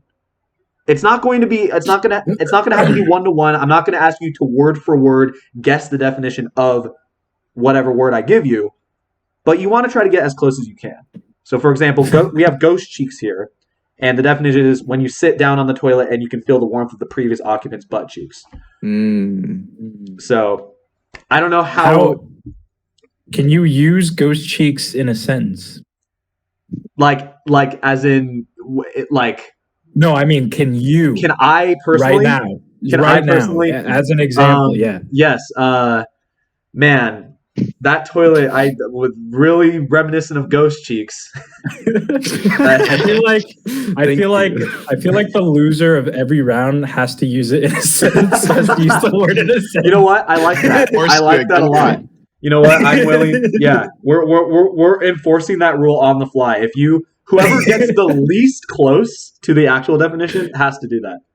It's the only way to truly learn from your mistakes. You know, to really make sure you understand the definition after you're it's getting really so important. wrong. It is. So, all right. So, guys, if you're ready, we'll start with question 1 or word number 1. Are you guys ready to get into it? Mm-hmm. Sure. All right, let's go. Word number 1 is Mornhub. So, guys, I think I know what this is. I'm just going to give you a so okay. This is a word that I asked you guys to know. I asked you guys to submit your answers to these via the Discord chat. I actually think you should submit them to me privately because I don't want you guys to be influenced from each other's definitions. Okay. So, when you have your definition, please submit it to me personally on Discord, and I will read them out. Or I'll have you guys read them out, but only once all of you guys have submitted, and then we'll see who got the closest. God. Okay. This is gonna be so bad. Okay. You do not have to use it in a sentence unless you get the least close. I mean, and I'm gonna have to be the judge who's the least closest and who is the closest, but we'll cross that bridge when we get to it. I got mine. All right. All right. Quentin has locked in his answer. So easy. All right. We got Dean has locked in his answer. A definition. It doesn't have to be super elaborate. Knowing this website, there's no good answer for this. It's gonna be like all sick and twisted. Hey, you never know. Some of these could be wholesome.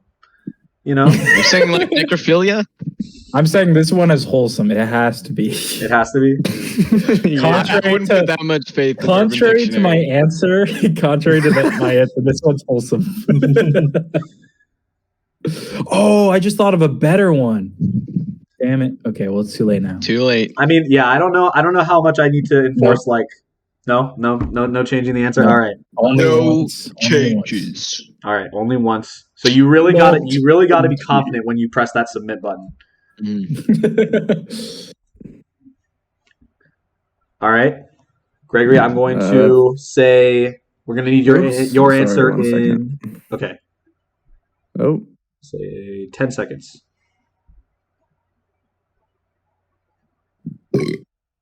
Excuse me. Okay.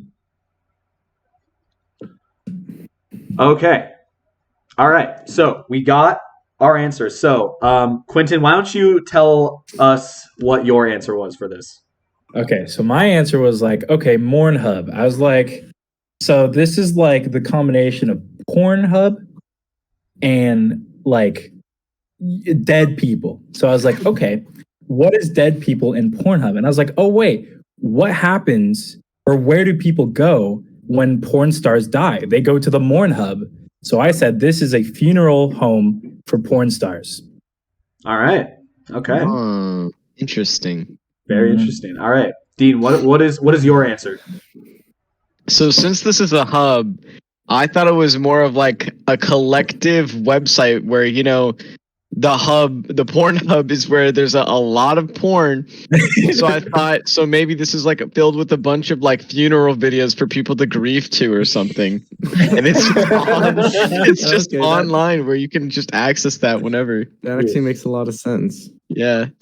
So I mean, someone's got to be into that, you know? I was a little unsure about this one. Mm-hmm. Gregory, what was your answer? Yeah, so I just put when you masturbate to a deceased person's picture. Oh, no. Oh, God. Oof. All right. All right. Well, Okay. we're going to reveal the correct answer here. Okay. The correct answer was, it's just a nickname for funeral homes, guys. You guys were way too much. It was guys. wholesome. It was. I told you guys it was wholesome, and you didn't believe me. You were like, "Oh, Why they call it a hub? I know a dictionary." Why is it called a fucking hub? Why is it called Pornhub? That implies like some connection to like porn in some way. I don't know what I don't know what this porn your porn hub you're talking about is. Maybe. Yeah, I don't know what it is either, but that's yeah. Well, turns off. Yeah. Okay, well, it's between Dean and Quentin, because you guys both literally mentioned funerals to some extent. But mine said funeral home. You did specify funeral home.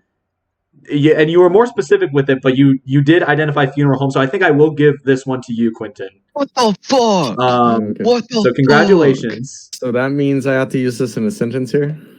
But he gets off so easily. That's such an easy word. It is. So it's not, it's low stakes. So yeah, Gregory, why don't you give us a quick sentence including Pornhub?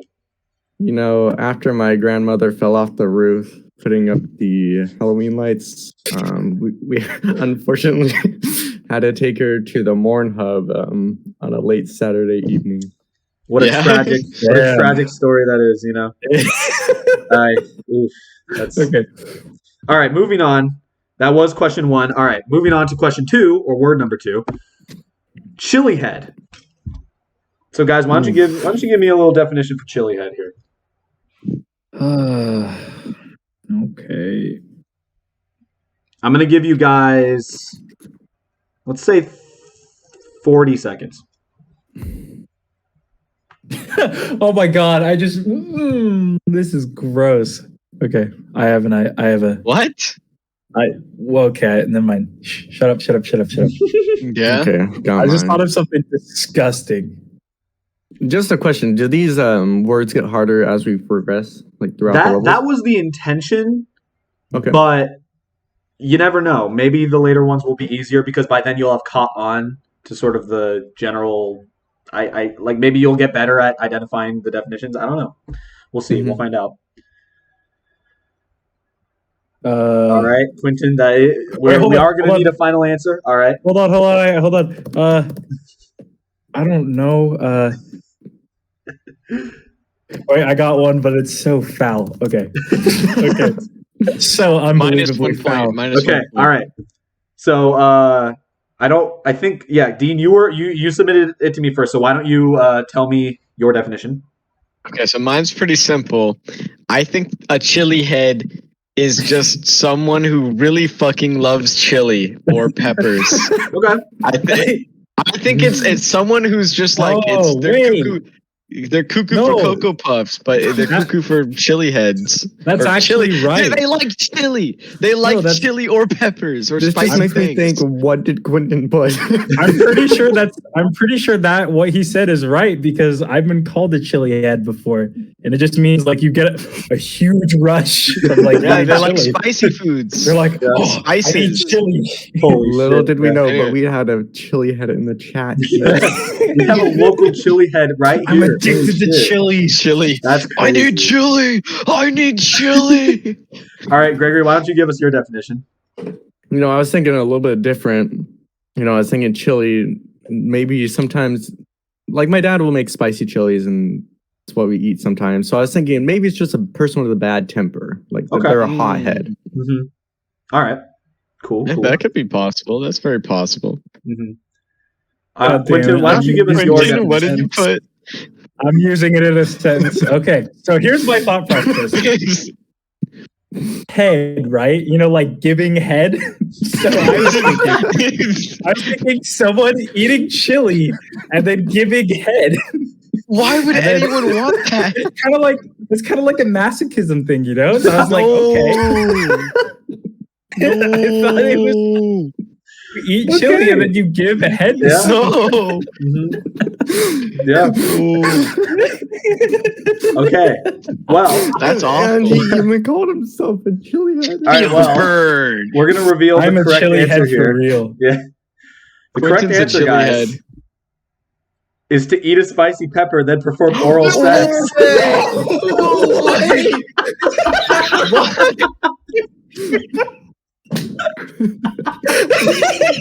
What?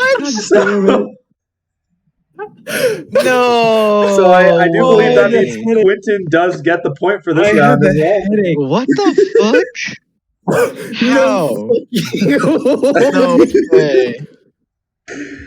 And so I do believe I mean, unfortunately, I think Gregory, you might have had the furthest off. I like your thinking, but I will need you to use this in a sentence. Dean did mention chili. He did mention chili. What the hell? I'm sorry. Okay. All right. Quentin's getting extremely lucky here. No, Quentin's just he's. I keep going to porn. I keep going to porn, and it's winning every time. Somehow, yeah. Okay, so my sentence. Mm-hmm. I walked over to Quentin's apartment to give him a box. And when I walked in the door, go on. I could not believe my eyes. What was I doing? Gregory? What was he doing? What was I doing, Greg? Dean's sitting there. Giving Quentin chili head. Ooh, yeah. That's a pretty common practice. What the fuck? Well, see, Antonio lives with us, so he gets to see that like every day. Firsthand, yeah. 4K HD. Willingly, too, I might add. Okay, so That does not sound pleasant at all. Moving on to word number 3. or I guess phrase number 3, with a grain of pepper. So I feel like this. I know what this one is. All right, so you guys have 45. I'll give you 45 seconds. You might not need that much time, but I'll give that to you to identify what this word means or this phrase means. I think that'd be a good idea.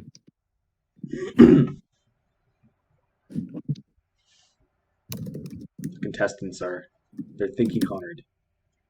They know that there's everything is on the line here.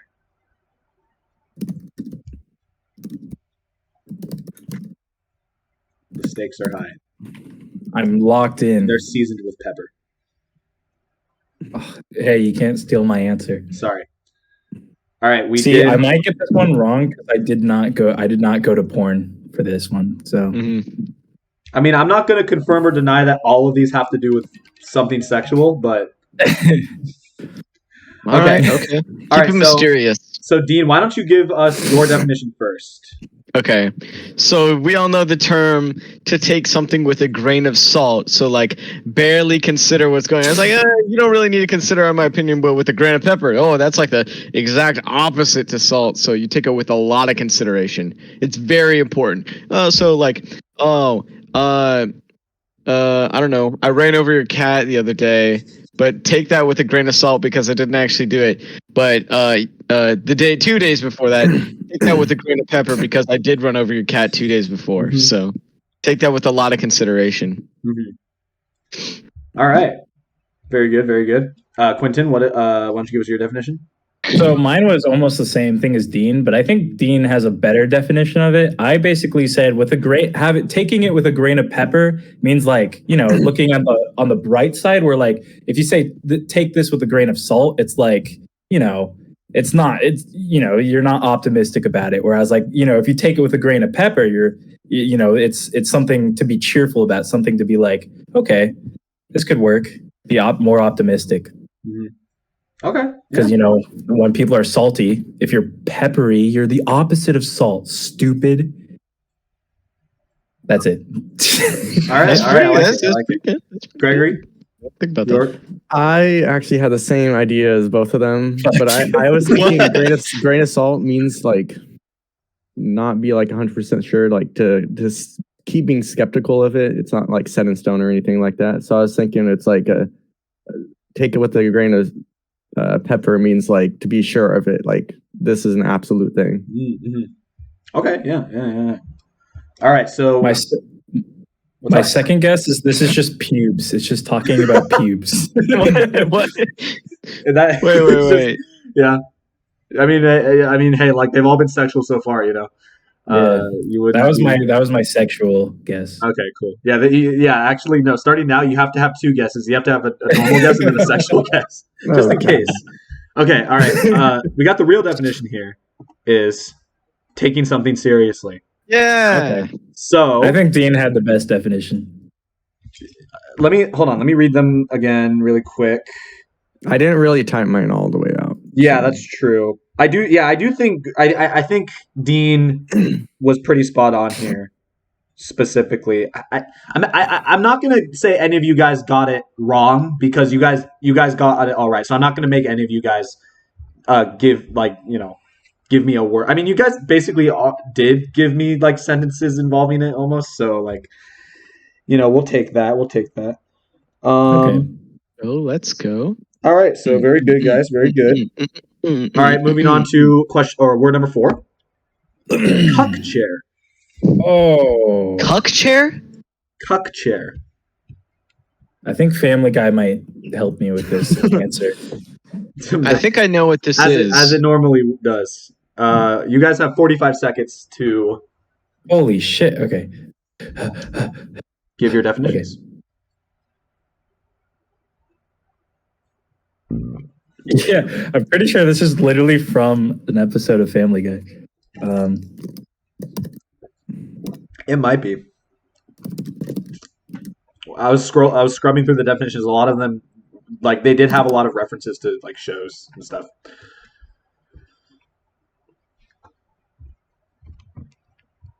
You got 15 seconds left.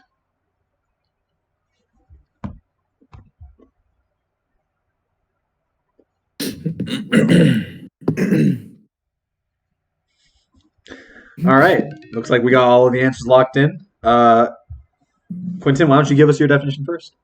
Okay, so literally, this is a scene in Family Guy where they go.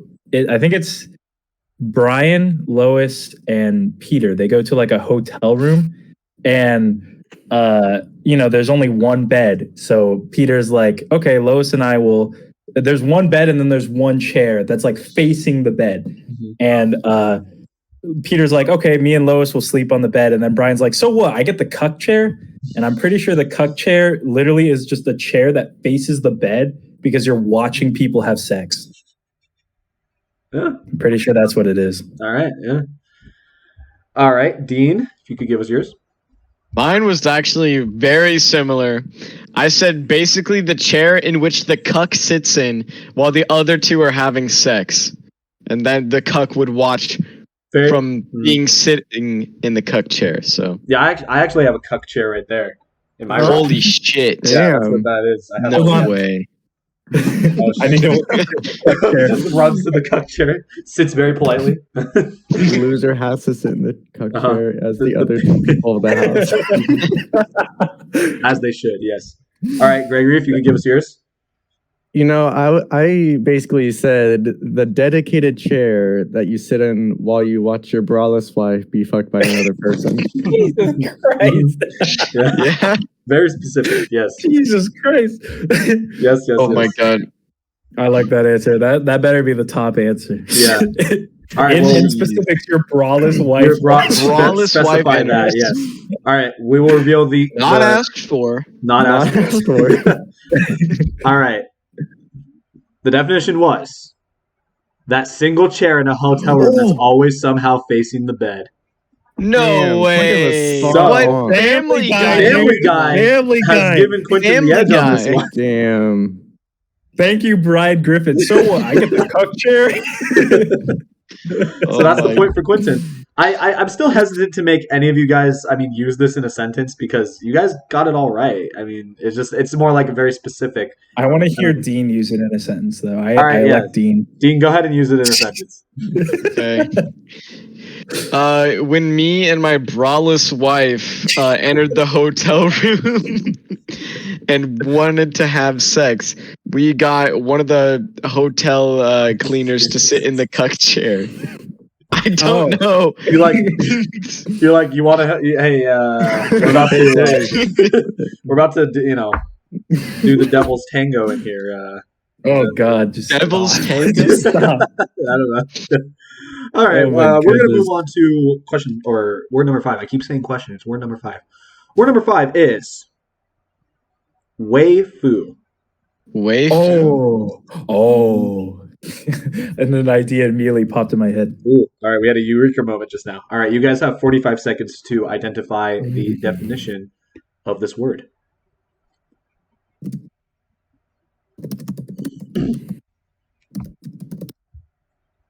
I don't think it's right, but it's the first thing that came to mind. Sometimes the first thing that comes to mind can be your, it can go well. It can go. It's the gut feeling. It's the gut feeling. It's the gut feeling. Yeah, you got to trust the gut feeling sometimes. Quentin, is your icon right next to me? No, you're pointing at Antonio. Oh. Oh, I don't know. For me, you're just pointing at nothing. No, now what? You're still pointing. What am I pointing at?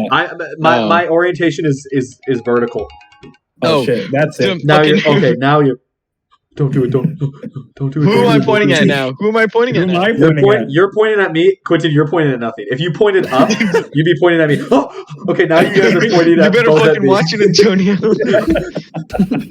Okay. We got all of our answers here. Gregory, why don't you give your definition first? So when you first said waifu, I was like, that's not how I'd pronounce it. I'd pronounce that waifu. Mm-hmm.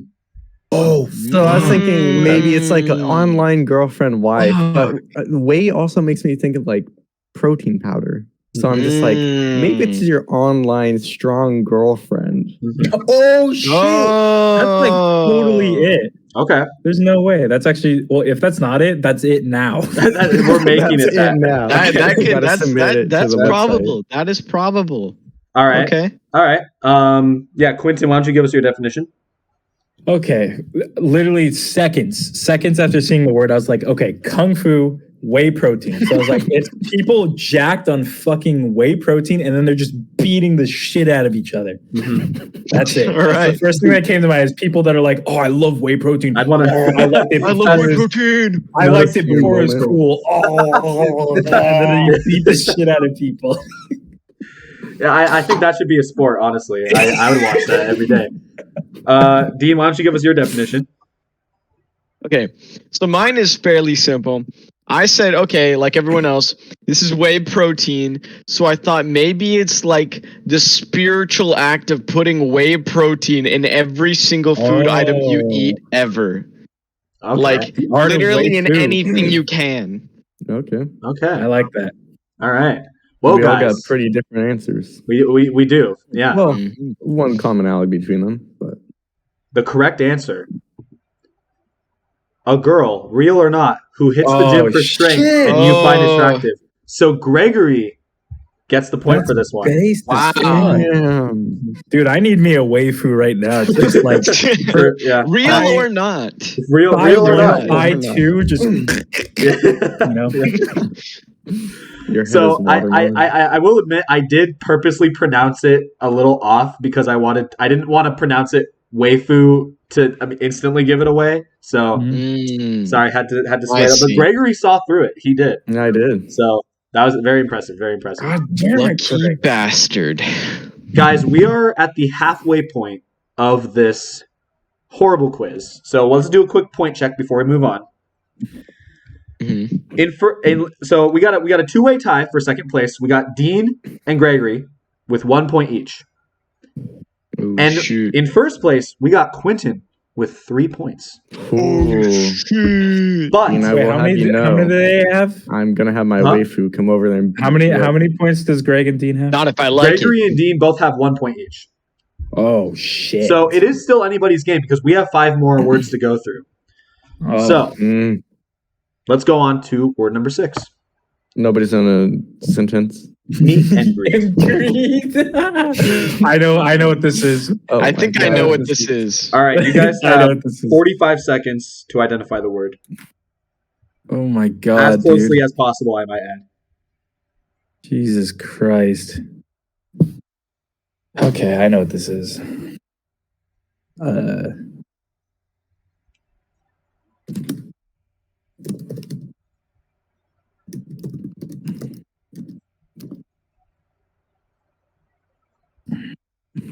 Oh wait. Well, I was gonna say no. I'll keep it simple.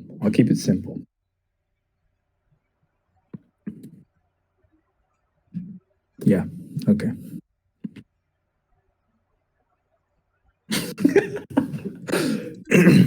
All right. That is time. So, let's see here. Dean, why don't you give us your definition first? Okay. So, I thought this was pretty much a meet and greet is basically just another term for a hookup or like a one-night stand, which could possibly have a celebrity in the mix because celebrities are usually the ones who do meet and greets. Sure. So it might have like a regular person and then a celebrity, but yeah, just slang for a hookup or a one-night stand or something like that. Okay. Quentin, why don't you give us your definition next? I think I beat Dean because he went into specifics. And going to specifics is a horrible idea, Dean. Okay. I kept it simple. I just said it's a simple knock, knock, knock, knock. Who's there? Oh, it's me. Boing, boing, boing. Yeah. It's just a sex meetup. Who's there? I don't know. Hold your fire. Hold your fire. Who's there? I don't know. Who is it? Okay. And Gregory, why don't you give us your definition? Mine was basically the same. I said when you meet someone for the first time to fuck, usually meeting them through dating apps like Tinder or Bumble. Mm-hmm. Okay, so we got some similar answers here, but we're gonna see who can. If you guys are right, who can get the closest? The correct answer: when two parties knowingly meet each other for the first time, knowing the key reason is to have intercourse. So, if I may, you guys all said very similar things. I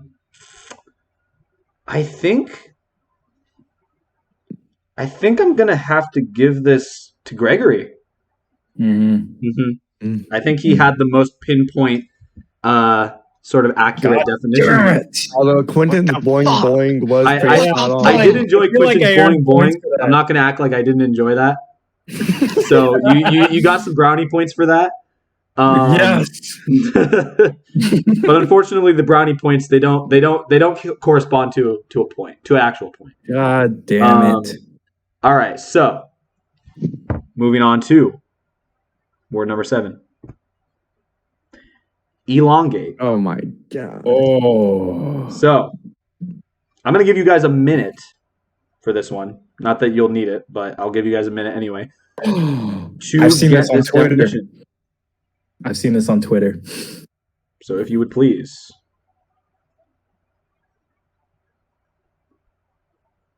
And Quentin claims that he's seen this on Twitter, so this might give him an edge here. What is it? I've seen it on Twitter, but I don't know the context of it.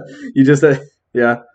Well, you got to name the context, you know? Oh, fuck. Okay. I have no idea. Mine's a complete shot in the dark.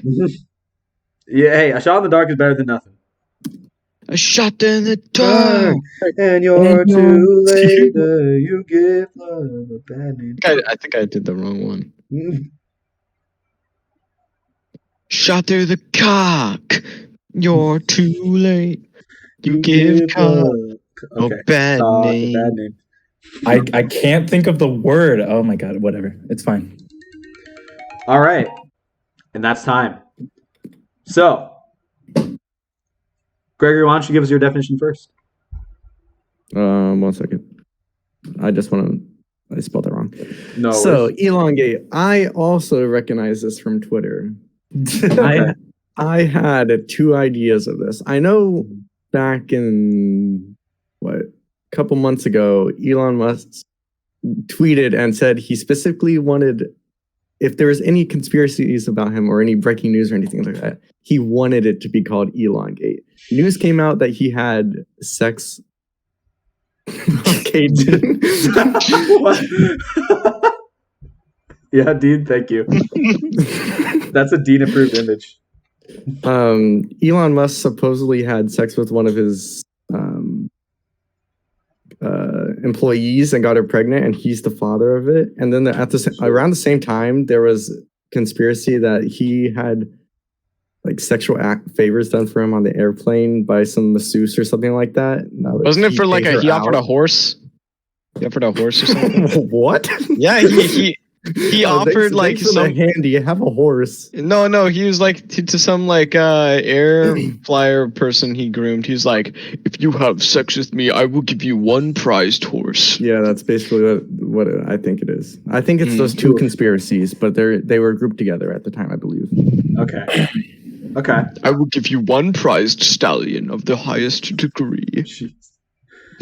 Okay, Quentin, why don't you give us your definition? Okay, well, I didn't know the context of it, but I knew it was there's this huge, what the fuck is the word? I said scheme, but no, scandal. It was a scandal. That's what it's called. It was the elongate, the fucking Elon Musk scandal. I don't know what it was, but I remember, me being the memer, I was like, oh shit, Elon Musk did something stupid. So I was like, yep, this involves Elon Musk, and it's some sort of something he did. I don't know, but I think Greg knew what it was, but I had no idea what it was. Yeah, Greg went into specifics. Yeah. All right. And Dean?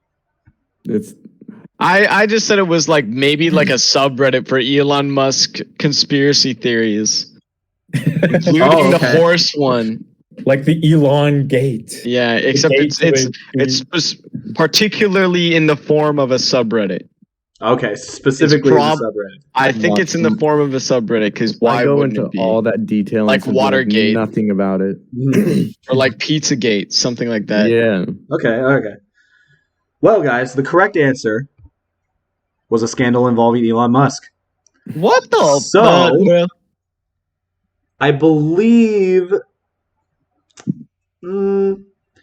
it's between Quentin and Gregory for sure. Quentin, you did use scandal. Eventually, you didn't. Okay, but I was like, that's a little nitpicking. I feel like Greg did a good job explaining it, though. He did, and that's. I think I might give it to Greg because he definitely. But what? If you control F'd, I would have gotten it right. If you control F'd, okay. And you put in scandal, yeah. No, I'm freaking. Give it to Greg. I appreciated the detail, so I'll give it to Greg for this one. Good job, Greg.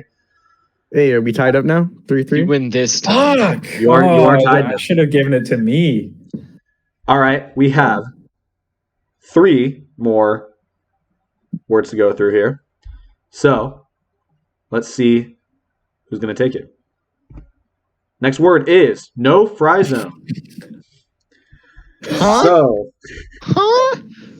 you guys have a minute for your answers for this one. Okay.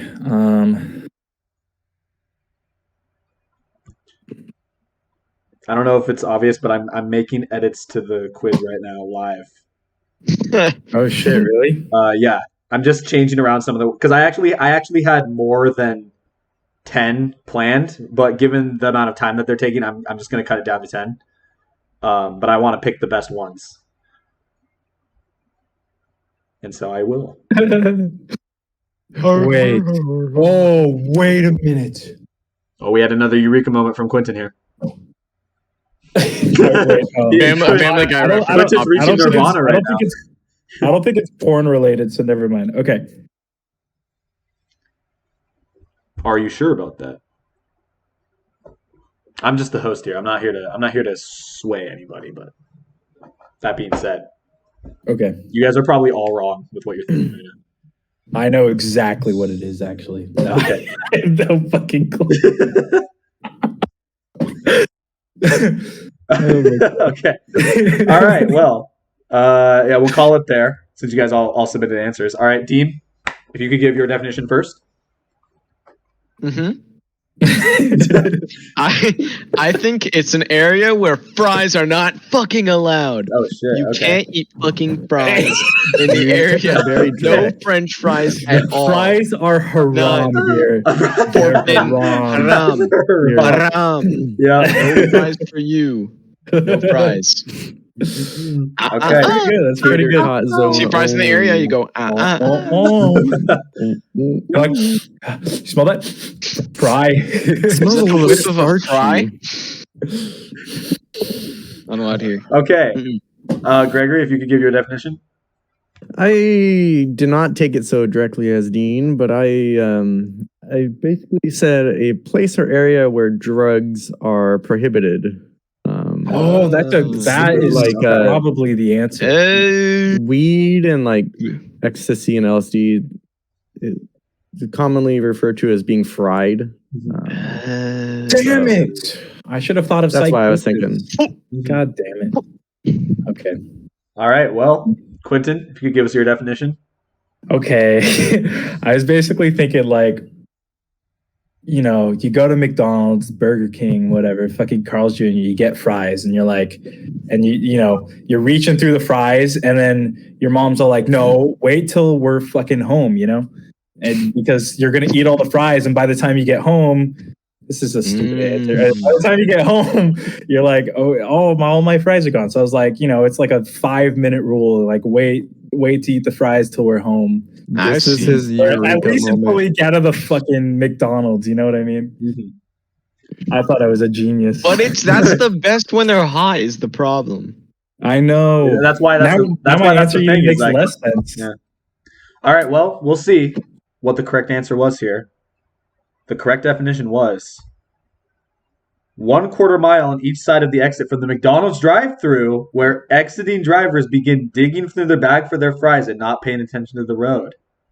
That's Quentin. So Quentin, That's the Quentin. point. Barely. What? No, you got it. You got it. That's pretty on the nose. That's like you got it pretty close. Man. Yeah. Like the definition here. These are verbatim from Urban Dictionary, by the way. This is definitely more specific, but you got like the general principle. You were the closest.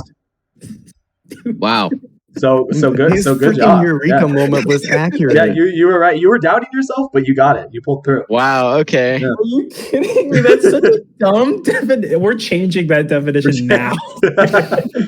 Yeah. Hey, it's open to interpretation. If you wanna use this that makes in a me different go. way, that makes my pee go a doing. I like right. It makes me go bald. Oh shit! Fuck. Okay. Well, moving on. Maybe this next question will grow your hair back, Dean. Or this next word. Sorry. Word number 9 is love puff. Oh, I don't like that word. I don't like that. Oh, I don't even know. All right. Well, you guys have a minute to come up with the definitions. For I love can't even think. puff. This is the penultimate word. Quentin had another eureka moment, guys. Love puff. I'm going to porn. Okay. Of course. Someone had to.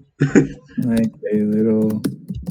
Oh, this is a little like. This is out of pocket. I don't know if I should say this. You never know. Don't doubt yourself too much. Okay. What else? Like what? Okay.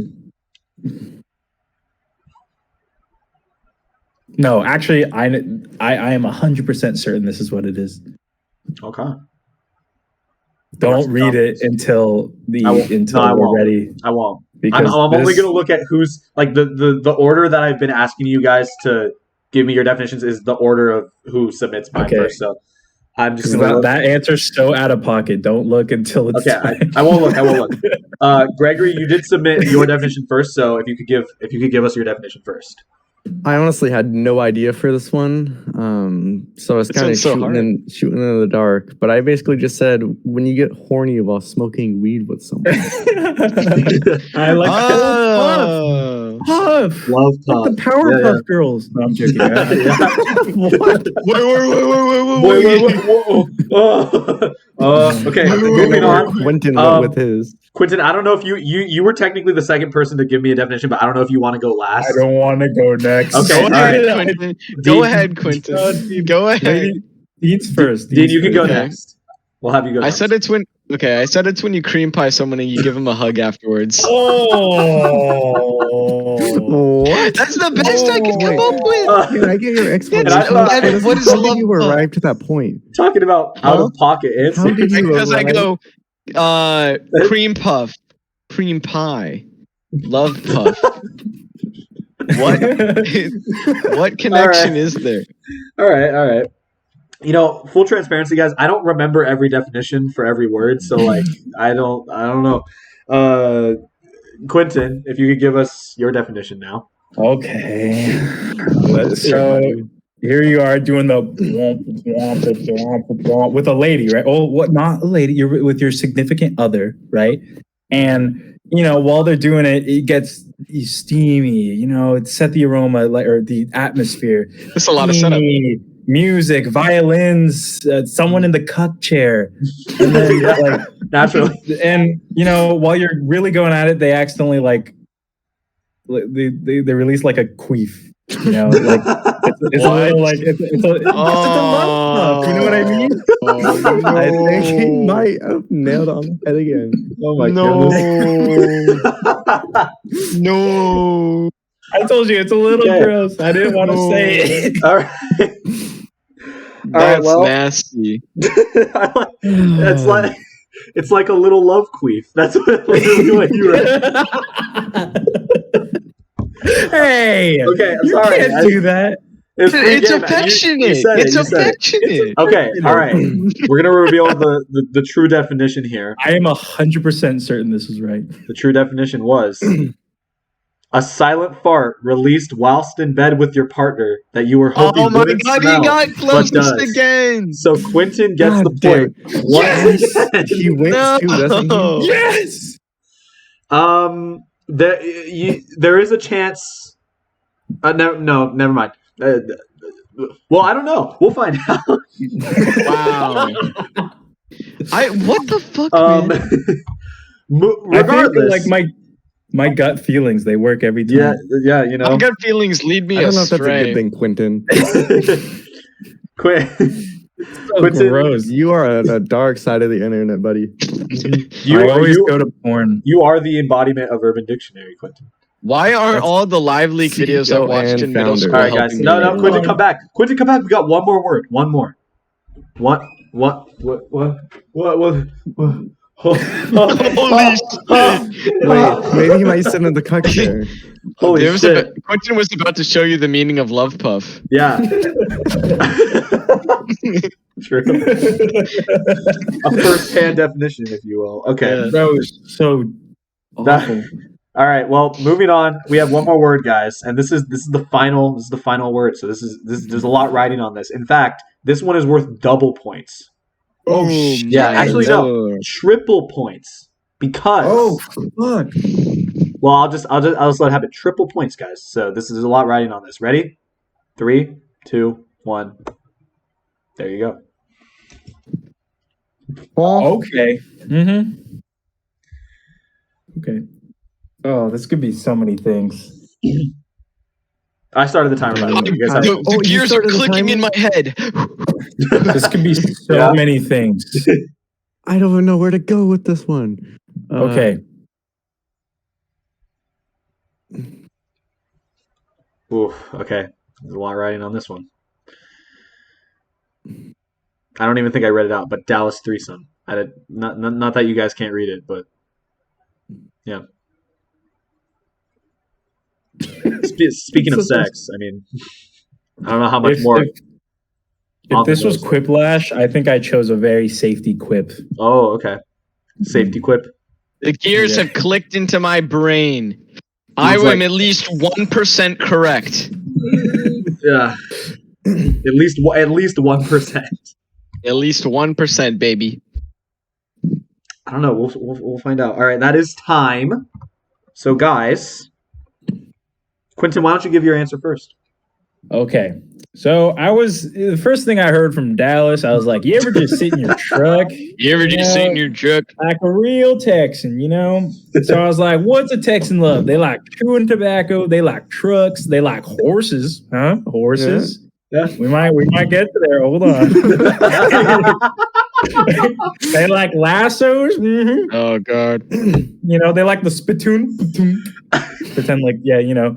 I don't know where I'm getting with this. So my answer was like a Texan threesome. Everything a Texan loves. Which that's a very safety answer because I really didn't know if I was like, is horses involved? Are they having sex with horses?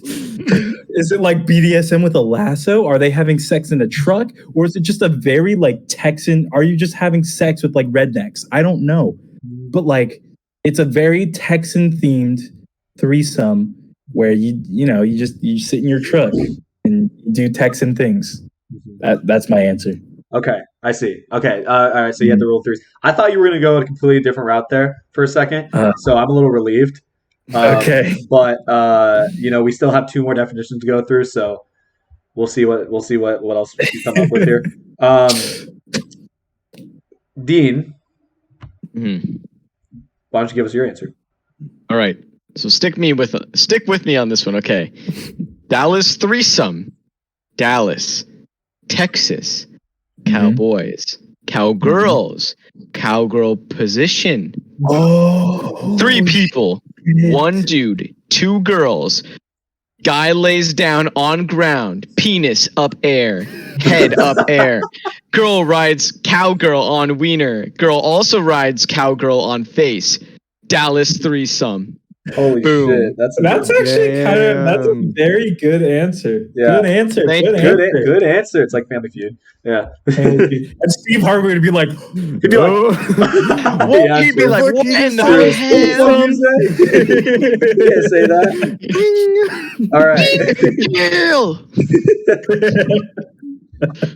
All right, Gregory, if you could give us your answer. So this is another one I had no clue on. So I was like, Dallas. Where is Dallas? Dallas is in Texas. You know what Texas is known for? Everything's bigger in Texas. oh. So I was thinking like obese sex. Oh. But it's like a threesome. So I didn't know what. I was like, I'm running out of time. This is all I got. I got to write something down. You got to submit something. Yeah, no. Yeah. Yeah, okay. That's a little cursed. Yeah, that better not be the answer. Well, guys, we are going to reveal the true answer here. So if I could get a little drum roll here. The correct answer, guys, was when you have sex in a barn and a grazing cow stands there and watches you. What? That's a very Texan thing to do. It is, yeah. Every Texan does it at least once in their lives. They're just like, you ever just sit in the back of your truck and You ponder ever sit in your barn? at one You ever sit grazing in your cow barn watching you have sex? With your cow, watching you have sex. What the fuck? Okay, so I'm a little... Okay, this is a tough one. Okay, so here's the thing. Hear me out here. I think Dean's going to get the point for this one because he directly mentioned cow in some capacity. Oh my god. Hey, that's just business. That's just business. That's business. That's You're business. right. I didn't say cow. You were the only one that specifically talked about a cow, so props to you, Dean. Let's go. All right, guys. So I'm going to give me a second to tally up the final scores here. And why don't you guys why don't you go one by one and say what your favorite word of the night was? So we'll start with. Oh god, can you bring up the whole list? So I can go backwards. So we had. I think we had let's see, we had Morn Hub, right? Mm-hmm. We had Chili Head. We had With a Grain of Pepper. Cuck Chair. Waifu. Meet and Greet. Elongate. No Fry Zone. Love Puff. And Dallas Threesome. You know, I'm gonna come out and say I think my favorite one, just because of the way Quentin presented it, I'm gonna say Love Puff. That was a win. Wait, but the way I presented, what was the other one? Oh, Meet and Greet. Yeah. Oh yeah, that was also good. Knock, knock, knock. Oh, who's there? Yeah. Yeah, that was beautiful. That was beautiful. I love that. I think my favorite's got to be. It's hard to pick because I have like different category favorites for all of them, but I'd say my favorite is probably Chili Head because that's just out the gate, just so foul and funny. I thought that was so funny how you guys. I feel like the first one. I feel like the first one like threw you guys off a little bit because you're like, oh, that was really wholesome, and so when it came around to Chili Head, you know, you guys were like, oh, it's just the guy who likes chili, but Quentin saw through it. Oh my gosh! I was like, porn. Little do we know, every night before Quentin goes to bed, he just goes on Urban Dictionary and reads through the list of words. I read all supposedly. of them. Gregory, what was your favorite word? And also Family Guy. I already said my favorite word. Oh, you did? Yeah, the Family Guy saved him. Oh, right. Okay. Yeah, wait. Quentin, did you say your favorite? I have not. What is your favorite? So I think my favorite word might be waifu, just because that's such like a based fucking term for like it is very girls who are just ripped. That's exactly my thought. You just get right thigh, left thigh, just full fractured, caved in. You're fucking dead. But like, what a way to go, dude! What fucking true. I'd be proud. Way to go. Yeah. Did you have a favorite word, Antonio? What? Did you have a favorite word? My favorite one, I think it's probably also Love Puff. I liked love. Like it's so sad, but that's why it's so great. You know what I mean? Like it has kind of eyes. It's cute. You know what I mean? It's a little love puff. You know what I mean? It's like it's so adorable. You know? It's like, oh. Yeah, it's like, oh, And then babe. it's like, Yeah. It's like, All no, right. honey, I can't smell it at all. yeah. All right, so we're gonna reveal the final scores here, guys. Final scores.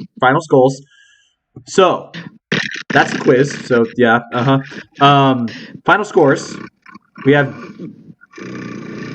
Dean with 2 points. What the fuck? I thought I got I triple. thought the last one was worth 3 points. Okay, well, fine. Sorry, yeah. Let me. Okay, fine. Okay, you have 4. There you go. In that case, and then we have Gregory. Okay, I have to change all of these now. Oh my God. We have Gregory with 3 points. Yes! And then we have Quentin with like an insane godly amount of points. 5 points. So Quentin, oh my God, Dean, you almost won. Is our win? yeah. Dean almost won. So take that as you will. I guess I did say that the last one was worth 3 points. So yeah. God, hey, we have a perfect 3, 4, 5. We do, yeah. Quentin, you are the winner of the Urban Dictionary quiz. So round of applause to Quentin, everybody. That's a Very second good. win under my belt. Second Chit Chats quiz win under your belt. All right, Quentin, your prize prizes are mincemeat. What's my prize? Your prizes, Your you prize? get to use all these words in one sentence. Yep. Okay. Or in a paragraph, No, I guess. Your prize is that Antonio comes over to your room and you get to experience the definitions of both chili head and love puff at the same time. Oh, Dean, don't you forget you can go over there and be in the cuck chair. Yeah, I'll be back. Exactly. Yeah. Or you could be the cow in the Dallas threesome. You know, you have options. No, wait. You see this chair? I'm gonna make it turn directly towards my bed. So Towards it's the cuck chair. Yeah. Very appropriate. Yeah. Very bougie cuck chair, if I have to say. I think I got a pretty good one. I just got to remember all the words. Oh shit. Okay. Oh, you have a paragraph. Okay. Yeah. No. Go ahead. Okay. I remember almost all of them. Okay. Oh, today was an awful day. Here I was getting back from the old Morn Hub, and I was sad. My go-to chili header was my go-to side chick for the chili head is dead. But I figured I'd go to McDonald's, get some fries. It was Free Fry Friday, so I came back, got in a fucking car crash because I decided to eat fries in the no fry zone. So I was like, "Fuck, what do I do now?" Maybe I'll go to, fucking, holy shit! I actually don't remember some of the words. Oh, okay, no. Okay, so I was like, "Fuck, well, I'm kind of horny right now. I guess I'll go. Fuck." Oh, maybe I'll have a Dallas threesome. Wait, no, I could do something more elaborate. So I was like, okay, I'm going to, get the dating app and I'm going to be like, I'm going to meet someone for the first time. Let's do a meet and greet. So here I am going to the hotel for the meet and greet. And I'm like, okay, so we could do a Dallas threesome and let's get fucking, I don't know. I'm forgetting some of the words. Hold on. Let's go inside. Oh, wait, hold on. We go inside the hotel and I'm like, oh, who the fuck is this dude? And then she's like, oh, that's just the guy in the cuck chair. And I'm like, that's a little cursed. How many words are there? Aren't there 10? There's 10, yeah.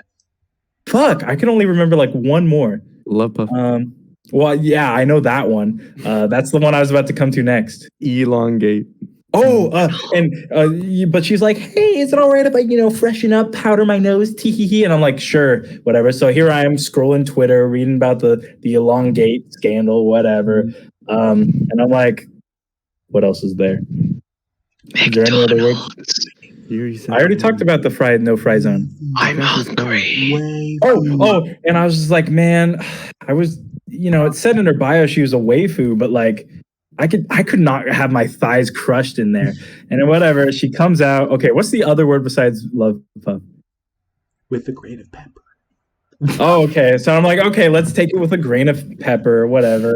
And she comes out and she's like, tee, how do I look? And I'm like, good enough, whatever. So here we are. We got the music. Doo, doo, doo, doo, doo, doo, doo, doo. And we're making love, And this person, she's like, you know, you hear this, and I'm like, she's like, tee, and I'm like, what the fuck? And she's like, oh, it's just a little love puff, and I'm like, fuck you, and then I kill her, and then I kill the guy in the couch chair, and then I kill Elon Musk. All right, dude. And that's how we ended. That was beautiful. That was you killed that. Yeah, I need an animation for that now. Yeah, he I had killed a really good Musk. start, but then I started the forgetting guy the chair. words. That's okay. No, you had a great finish there. You know, Yeah, you stuck the landing. All right, guys, that was the Urban Dictionary quiz. Thank you all for being here. It was a wonderful time. I've been your host. I'm glad to be here. Yeah, very good job to all of you. All right, you know, I'm very impressed with all of your guys' work tonight. And yeah, that's the show, guys. So we will see you guys in the next episode of Chit Chats. Bye-bye. Bye-bye. Bye. Brother fist. Brother fist. You got to do a clap sync, guys. It's funny because I can't hear your guys' claps at all. Oh, well, Welcome back to Chit Chats, everybody. My name is Antonio. my name is Inigo Montera. Holy shit. I knew you were going to do this. I knew you were going to start it like this. What is up with you? I'm Donovan, and let's have a chit chat. The contrast between just Donovan going off on Brendan and then just like, I'm Donovan. I was literally like, I should have said it out loud. I was predicting it in my head. I was like, Brennan's going to do the fucking bullshit again. Yeah, but if you said it out loud, he wouldn't have done it. So True. You know, like it would have kept you on your toes, but whatever. Either way, guys, we made it through the intro somehow. So welcome back to another wonderful episode of Chit Chats. We have Brennan and Donovan, the classic trio.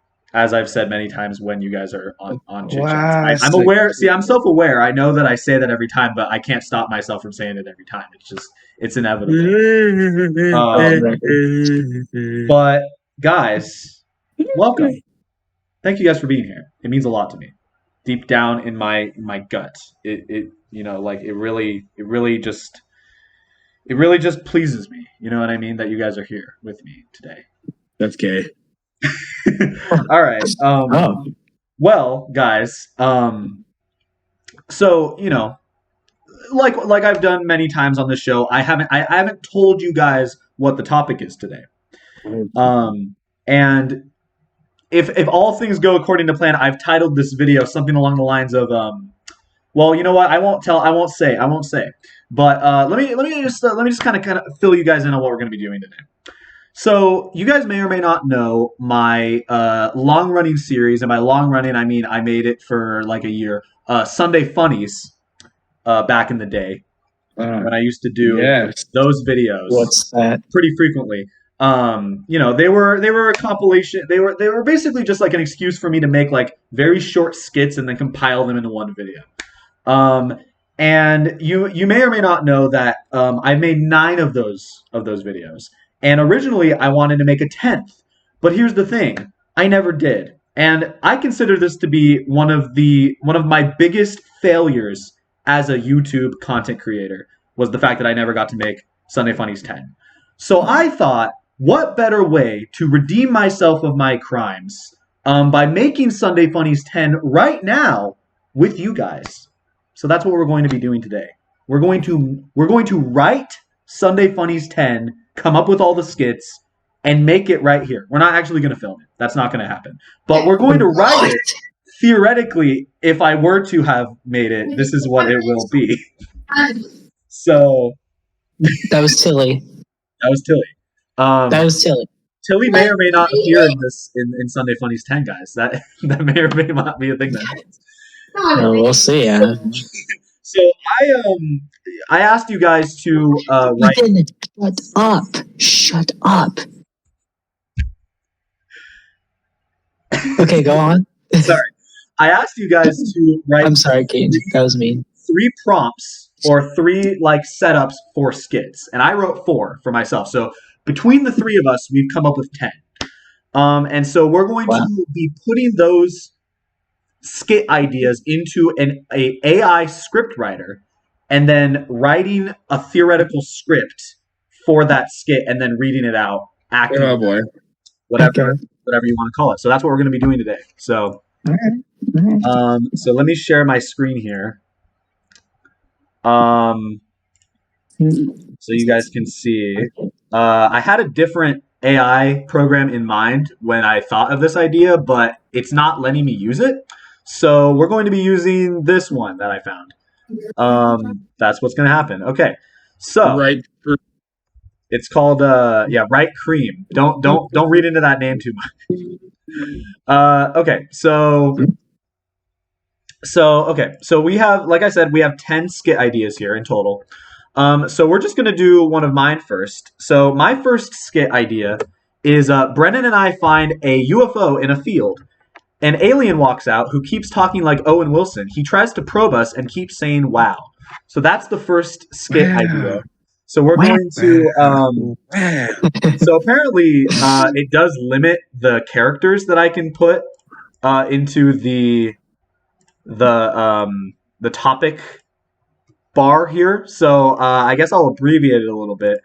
Was this prompt? Was this inspired by Mater's Tall Tales? The Tall Tale where Mater encounters a UFO. I will not confirm or deny that.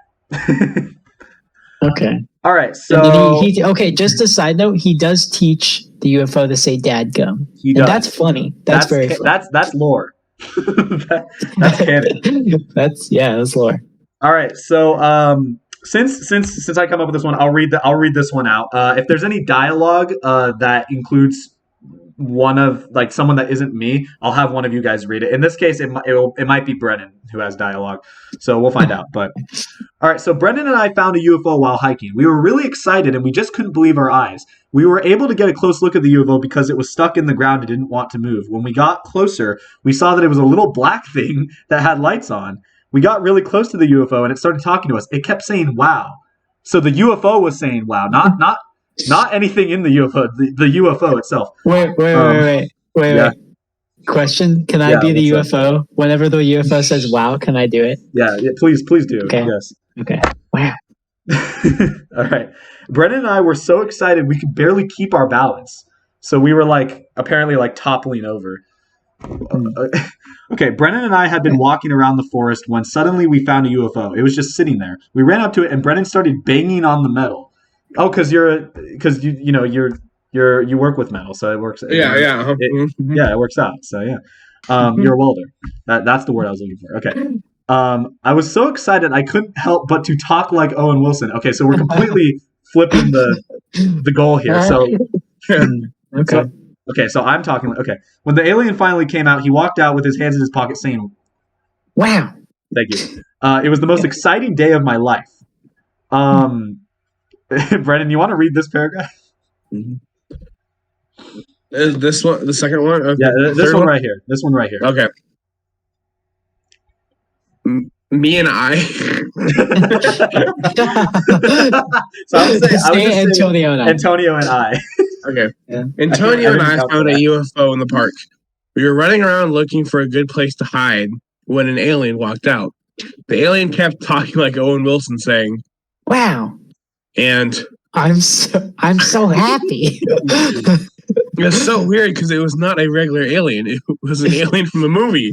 It was like watching Finding Nemo all over again. We followed the alien for a little bit and then we ran away before it saw us. Okay. I think for the sake of brevity, we're not going to read this last one. Well, you know what? No, we'll read it. We'll really quick. I remember when I first found out about the alien, I was looking through the telescope and I saw a bright light in the sky. My mom and dad told me to come down and take a look. We all gathered around the telescope to watch the light. Suddenly, out of nowhere, a man came walking out from the light. He had long, dark hair and wore a strange suit. He started talking to us through a language we didn't understand, but he kept saying, "Wow." When he walked off, we knew we had to find out what it was. We were looking up and we found it on the internet and found out it was a UFO. So, so that's the script. You looked it up on the internet. Yeah. So this is all over the place. Yeah. But you know, it's a good baseline. You know what I mean? Like we can expand on this theoretically. Theoretically. Yeah. I'm disappointed. I thought that we would find out what happened with the alien. I know. I'm a little like on. I guess that's left up to the audience, though. You know what I mean? Well, what in your head canon? What happened with like? Did you guys hang out with the alien, or like did the alien like shoot you with its ray gun, or? So in my head canon, I like to think that we approached the alien and we started talking to it, and it probed us, right? Like it literally stuck. Like Why is that your dream? Why do you want it to probe us? I'm not saying that I want that to happen. I'm just saying this is what I think happens. This is what I believe happens. It probes us, and then we start talking like Owen Wilson. And then it's sort of like a domino effect. Like we all start probing the entire planet, and we all start talking like Owen Wilson. And I just think that sounds like a really, like, that's my ideal future. You know what I mean? Antonio's ideal future, probing everyone on the planet. Getting probed by Owen Wilson. All right. I'm an alien. Yep. So I'm just gonna replace anytime I say I to my name actually right now. Okay. So now we'll do Donovan's first idea here. What the fuck? So Donovan, you want to read it? Why don't you read out your idea and kind of explain your creative process? Oh, my creative process, huh? You want to know about my creative process? I really do. I really do want to know. It's more like my lack thereof. I just thought it would be funny if Brennan took Antonio to show him his welding skills, but accidentally he welds his hand to his dick. Yeah, were you giggling to yourself when you thought of that? I was probably laying in bed with my eye like this with my iPhone like right above my face. You know, like sometimes it like falls on your face. Mm-hmm. You're typing like that, but like I was like typing it fell on his face, and then he had this vision. It fell on my face, and when I picked my phone back up, that was what was on the screen. Typed. Okay, that makes sense. It was that, yeah. All right, well, we're gonna. And he's welding his hand to his dick. Oh no! I already like where this is going. Brennan, Donovan, why don't you read some of these paragraphs? Okay. Antonio was a little startled when Brennan pulled him into a dark room. I thought. Well, I guess Antonio, you have to say this. Oh, I thought you were going to show me your skills. Antonio said nervously, his voice shaking as he tried to hide his nervousness. Brennan, go ahead. This is like a bad fan fiction. Oh, I did. Oh, Brennan laughed. You'll be able to see it soon. Brennan then turned on the light, and Antonio gasped. His hand was welded to his dick, and he had no idea how it happened. Whoa. So you lured me into a dark room because you told me you were going to show me your skills, whatever that means. And then you proceeded to turn on the lights, reveal your hand welded to your dick. You did it silently, like Antonio could not hear you welding. Hey, you guys can talk shit about me all I want. I feel like this is Antonio's fault for seeing his best friend walk up to him with his hand just stuck to his dick. You know what? Like, hey, you want to follow me into this dark room? Like, you're at my skills. You have a point. You have a point. I didn't even mean that like a sexual innuendo, but I feel like that's where the AI took it. That's definitely. It was like one step ahead of me. Mm-hmm. Should we continue? Yeah, no, you have to start this one, Antonio. Okay, I'm doing. What the fuck, Brennan? Antonio screamed as he was dragged into the garage by Brennan.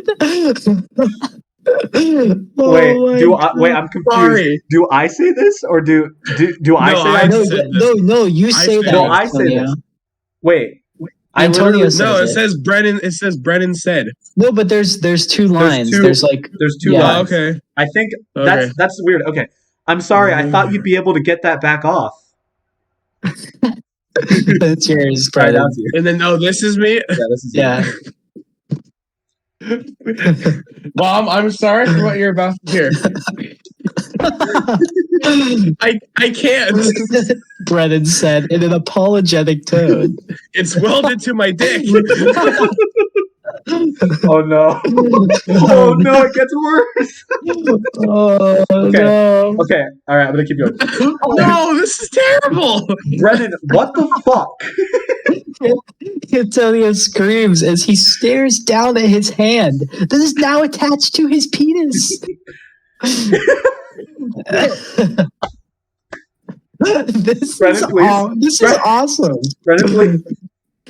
This is awful awesome.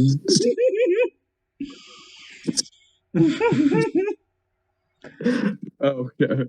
Oh shit.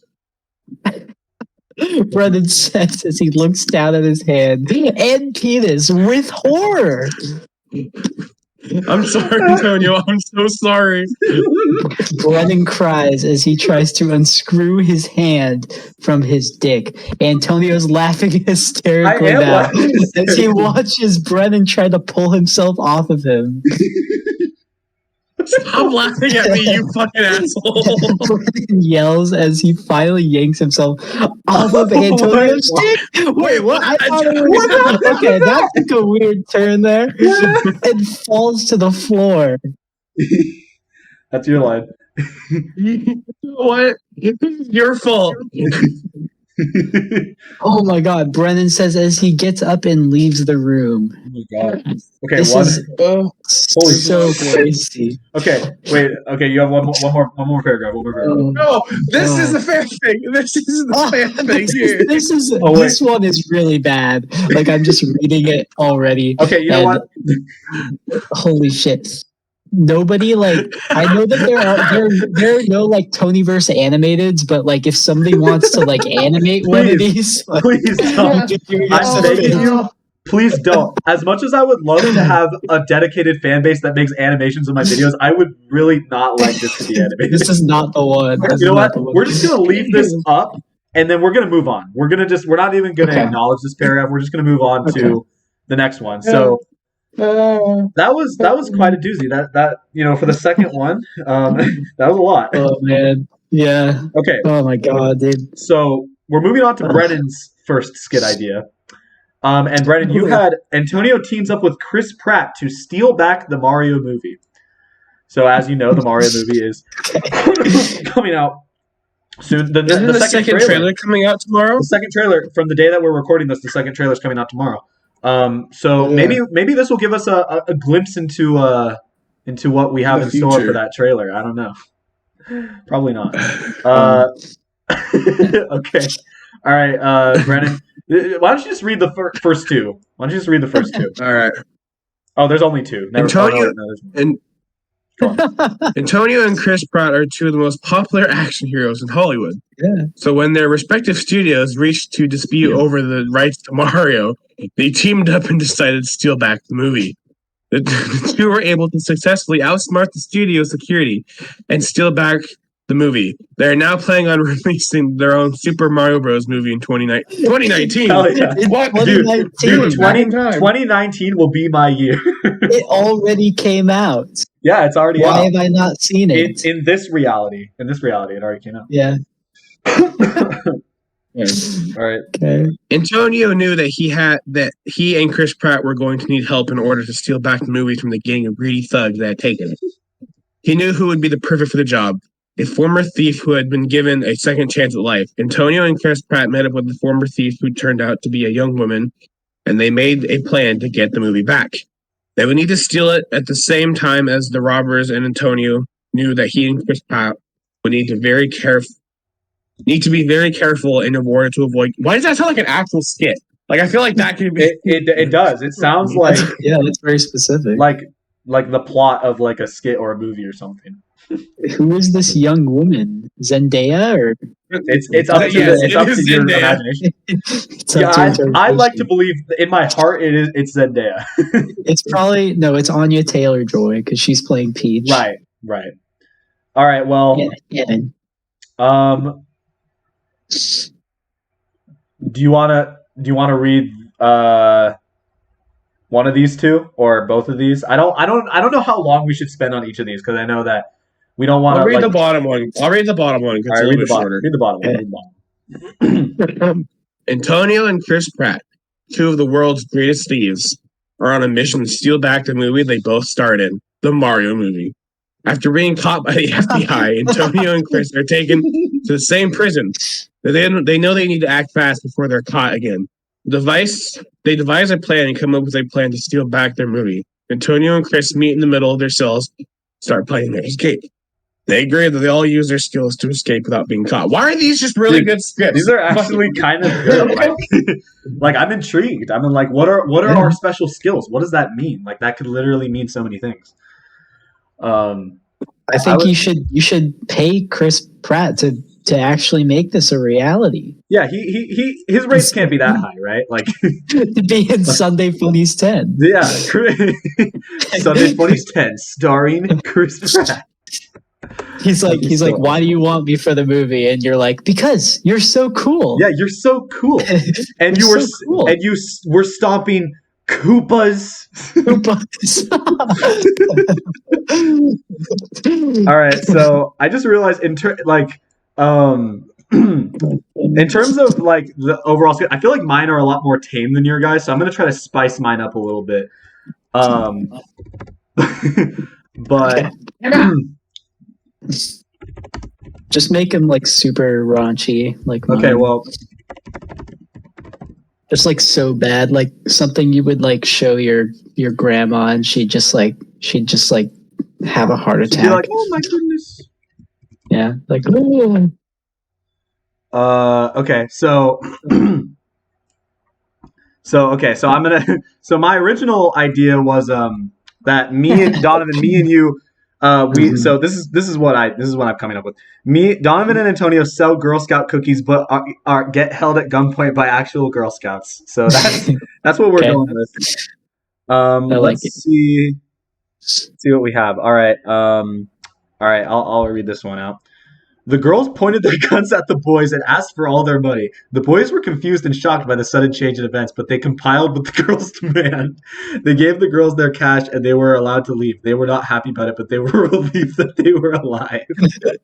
Dude, don't mess with the Girl Scouts. Wait, okay, I kind of read them. That's so scary. Donovan, you have lines in the next one, so I'll when I get to it, I'll let you read. Okay. They were about to ring the doorbell when they heard a rustle in the bushes. A group of Girl Scouts carrying a box of cookies emerged from the shadows. Hello? Said Donovan. What the fuck? They still spelled my name wrong. Well. Even fucking AI can't spell it right. Like, I spelled it like your actual name, but then the AI was like, What? Okay. Okay, continue. Whatever. All right. We're here to sell our cookies. Are you... Wait, Brennan, you want to be the Girl Scout? Yeah. Mm-hmm. Yeah. Okay. It's... you... Okay. Okay, yeah. Okay. We're here to sell our cookies. No, that's... Oh, wait. What? No, the next line is... Okay. Okay. Are you sure? Asked one of the Girl Scouts. I mean, I'm not trying to be rude, but we do have guns. They're very polite. They're very polite Girl Scouts. That is so passive aggressive. That is so. We're not trying to be rude. We just have guns. So like. Okay, I'm gonna read this one, and then we're gonna call that. Donovan and Antonio were selling Girl Scout cookies on the side of the road when they were held at gunpoint by actual Girl Scouts. The two men had been selling cookies for a couple hours when the two girls walked up to them and told them they needed to leave the area. The men quickly apologized and left the area, but not before one of the girls took a picture of them with their phones. The picture was posted on Instagram, and the next day the two men got a call from the police. They were told that they would be arrested if they didn't pay $500 in restitution to the Girl Scouts. Luckily, one of the men had a credit card and was able to pay the Girl Scouts back. Okay, thank God. Why does this feel so possible? Why does this feel like a vision of the future? Yeah, like this is going to happen. Okay. Oh my God. Well, for better or for worse, maybe that'll happen. All right, we're going to move on to Donovan's second idea. So here's the question: will the paragraph generator know what Ben drowned is? I think it will. Because this idea is... Wait, what about Ben drowned? Brennan encounters the ghost of Ben drowned. So, Brennan, you might have some lines in this, so be prepared. I'm excited. All right, Ben Brennan, might have are some you lines. good? You keep looking to the left or to the right. Yeah, my fucking dog. Oh, is your dog being awesome? Oh It's my Ben god! Drowned. Okay. Ben Drowned has found him. He is in his room. Ben Drowned is right behind you, Brennan. All right, Donovan, if you want to go ahead and read this. Okay. Brennan loved the beach and the ocean. She would often spend her days at the beach, swimming or just sitting on a towel and reading a good book. It was a summer day that Brennan was at the beach, and she had been there for a while. It was still early in the day. Brennan is just in conniptions right now. It was still early in the day, so she had plenty of time to read her book before heading back home. Brennan had been reading for a while she felt a presence behind her. As she turned to see who it was, she saw the ghost of Ben Drowned. Oh my gosh. Did Ben drown at the beach in Zora's domain? I love that the AI just went on a tangent about the beach and then was like, oh, and then and then we saw Ben drowned. Yeah, like what? Yeah, like okay. Right. Okay, there's a lot going on in this one, so have fun. Okay, this one has you as the correct pronouns, so that's gender, good. Yeah. Mm-hmm. Brendan was in a deep sleep and had a nightmare. In his dream, he was drowning in a pool of blood. When he woke up, his body was covered in sweat and shivering. He had no idea what the dream meant, but he knew it was important. The next day, Brennan went to the library and searched for anything that could help him understand his dream. When he found a book about the history of the whaling industry, he realized that he had been dreaming about Ben Drowned, the man who died in a whaling accident when the ship caught fire. The lore is not correct. The lore is not accurate. That's not correct. That's not accurate. I appreciate the effort, though, Right Cream. Yes, thank you, Right Cream. Whatever. All right, let's do let's do this last one here. The last one? Okay. Yeah. It was a normal day, and I had just finished my run. I was heading back to the house when I caught sight of someone familiar sitting on the steps. It was Ben, my old friend from school. He had always been one of the popular kids and always had a smile on his face. He had a cute girlfriend and was always laughing. I never saw him without a smile on his face until the day he died. He had been swimming in the ocean off of Kofifi with Kofefe Donald Trump when he got caught in a storm and suddenly he was gone. That had nothing to do with Brennan at all. Or maybe that was from Brennan, the perspective of Brennan. Maybe I think that was supposed to be from my perspective. I'm guessing. I guess. I would hope. What is I know we skipped the top one, but I just have to say I read it real quick, and it says, "I am Ben Drowned, the ghost of a sailor who drowned in 1884." So they're just they don't know what Ben Drowned is. They're just kind of guessing, I guess. I mean, the last one got kind of accurate as a kid who drowned. So yeah, no, I mean they took the name Ben Drowned and they created their own lore based on that. I appreciate that, you know. This is like the sequel to Ben Drowned. This is like the Brennan creepypasta where he encounters Ben Drowned. Yeah. I get haunted by Ben Drowned. Yeah. I like that. All right. So, we have 5 more left to go. We're going to do Brennan's second skit idea next. So Brennan, you had the idea. Brennan and Donovan have to rescue Cody and Frank from an anime-possessed Antonio. Anime possessed. Okay. Very interesting. This is great. This is a great one. No, I like this one. All right, let's see what we got here. All right. You want to start with this one? Is it short? Yeah. The two were going to the convenience store when they saw a man. They stopped to talk to him and asked him if he needed help. The man told them that he had been possessed by an anime character and that he was trying to find his way back home. He asked if they would help him. I'm the man. You're the man. I'm the man. I'm the man that got possessed. That's oof. I wonder how this and when you walk up to a person and you ask them if they need help and they say that they've been possessed by an anime character, that's when you walk the other way.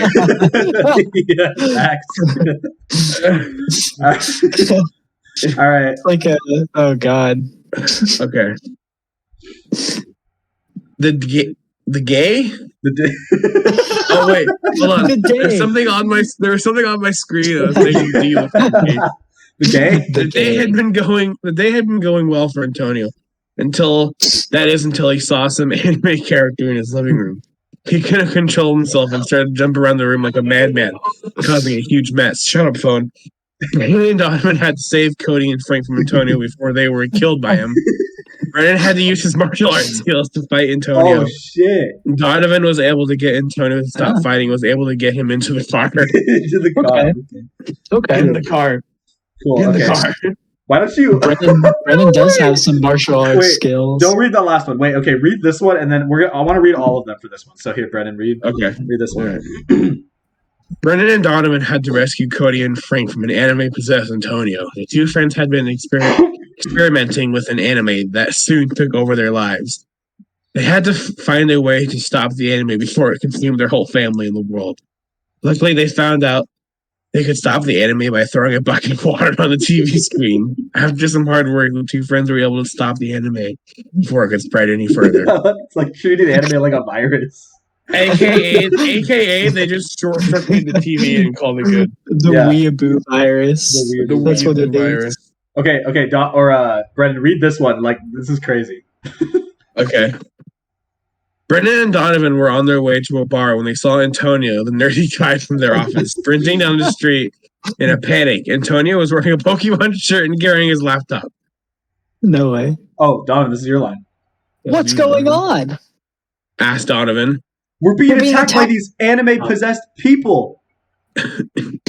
Antonio cried. They're coming right for us. Because you're a nerdy guy from the office sprinting down the street in a Pokemon shirt. Is that accurate? That's accurate. Isn't that I'm like, how did they like get Pokemon? I guess because that's an anime, but like that's so specific. Pokemon. And they also refuse to spell your name right again, Donovan. It's gotta get used to it. Yeah, that's just the theme now. Your name is now permanently virtual diabetic. Yeah. I wonder if it auto corrects, like, because usually if I put my name in like a Google Doc or something, it'll tell me it's wrong and tell me to auto correct to DONOVAN. Probably, yeah. Like it's probably that's why I'm confused. It hasn't tried correcting mine yet. Because mine usually tries auto correct it to AN, but it hasn't changed it yet. Yeah, I don't know. It's just it's bias, I guess. That I like that prompt. That was a good prompt. I think the generator could have gone a little further with the idea though. That's true. Well, let's see how it goes with this one. So my next idea is Dean and Antonio compete to see who can shit the hardest. Dean shits so hard that he enters orbit. Okay. So let's see what happens with this. All right. Dean was the champion of this game, but Antonio was close. Antonio's shit was so big that it actually entered orbit. And Dean had to use his arms to hold it down so it didn't get away. The boys, they continued to compete by taking turns shitting on each other's face. Whoa! Wait, I don't understand this. Anyone here ever heard of 2 girls, 1 cup? Wait, so it entered orbit, but Dean had to use his arms to hold it down. Therefore, are Dean's arms so long that they enter the Earth's atmosphere? Yeah, they're so long that they extend to the Earth's, like beyond the Earth's atmosphere. The stratosphere, dude. That's crazy. Okay, so the next one. Nice arms, Dean. Yeah, I mean, Dean and his long arms. Like, that's like a trait of his. It is. Okay, Dean and Antonio are 2 friends who love to compete. One day, Dean was feeling a little under the weather, so he wanted to see if Antonio could shit harder than him. They both took turns shitting on the ground, but Antonio ended up with a bit of a mess. Really? After Dean's huge turn, he said that he had entered orbit and that he was going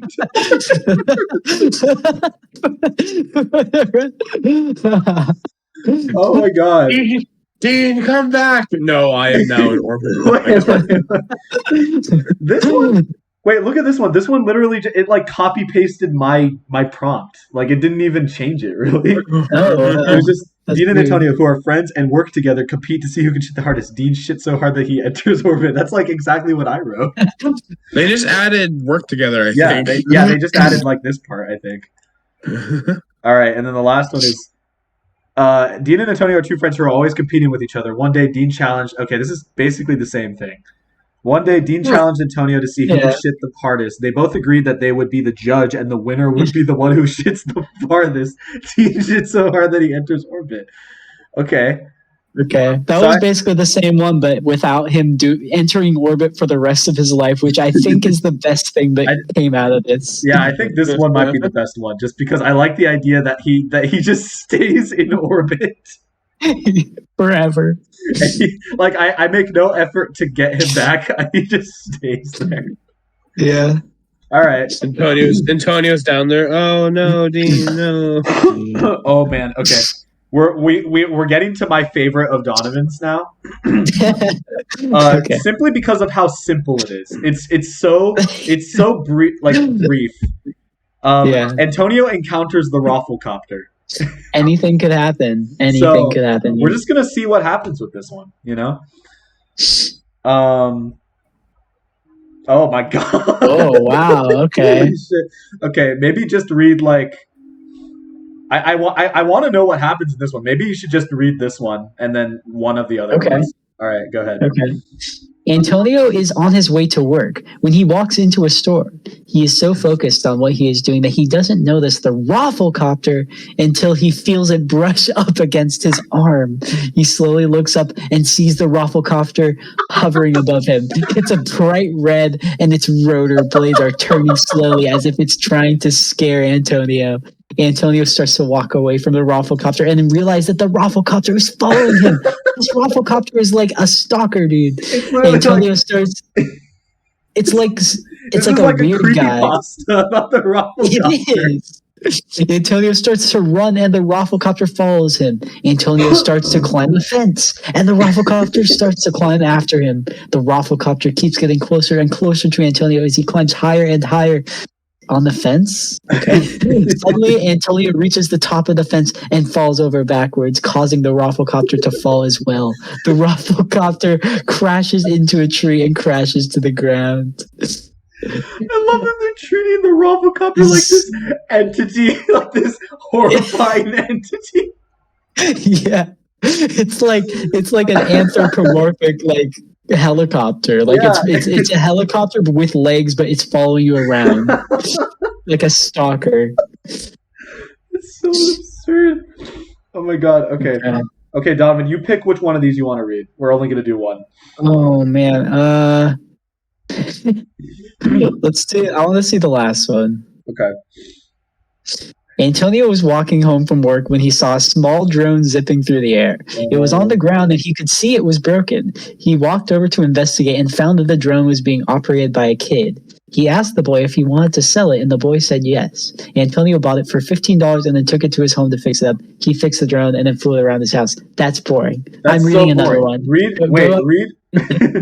this one, but replace helicopter with Rafflecopter. Okay.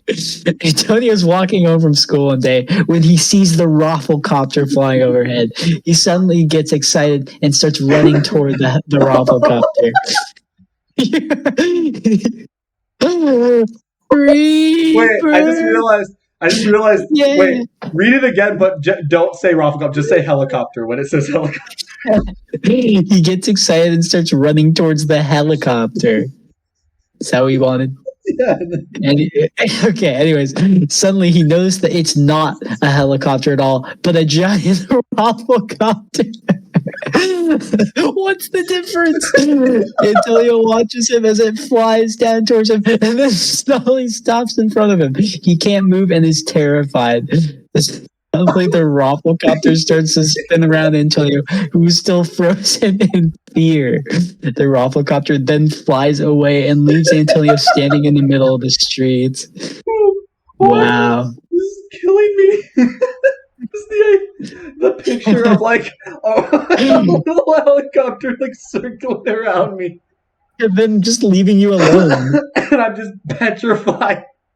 He just wanted to assert it. This is crazy. Oh my god! I'm sorry. I don't know. I'm laughing so hard. It's just like I'm like picturing it, and it's just so funny. Oh my god.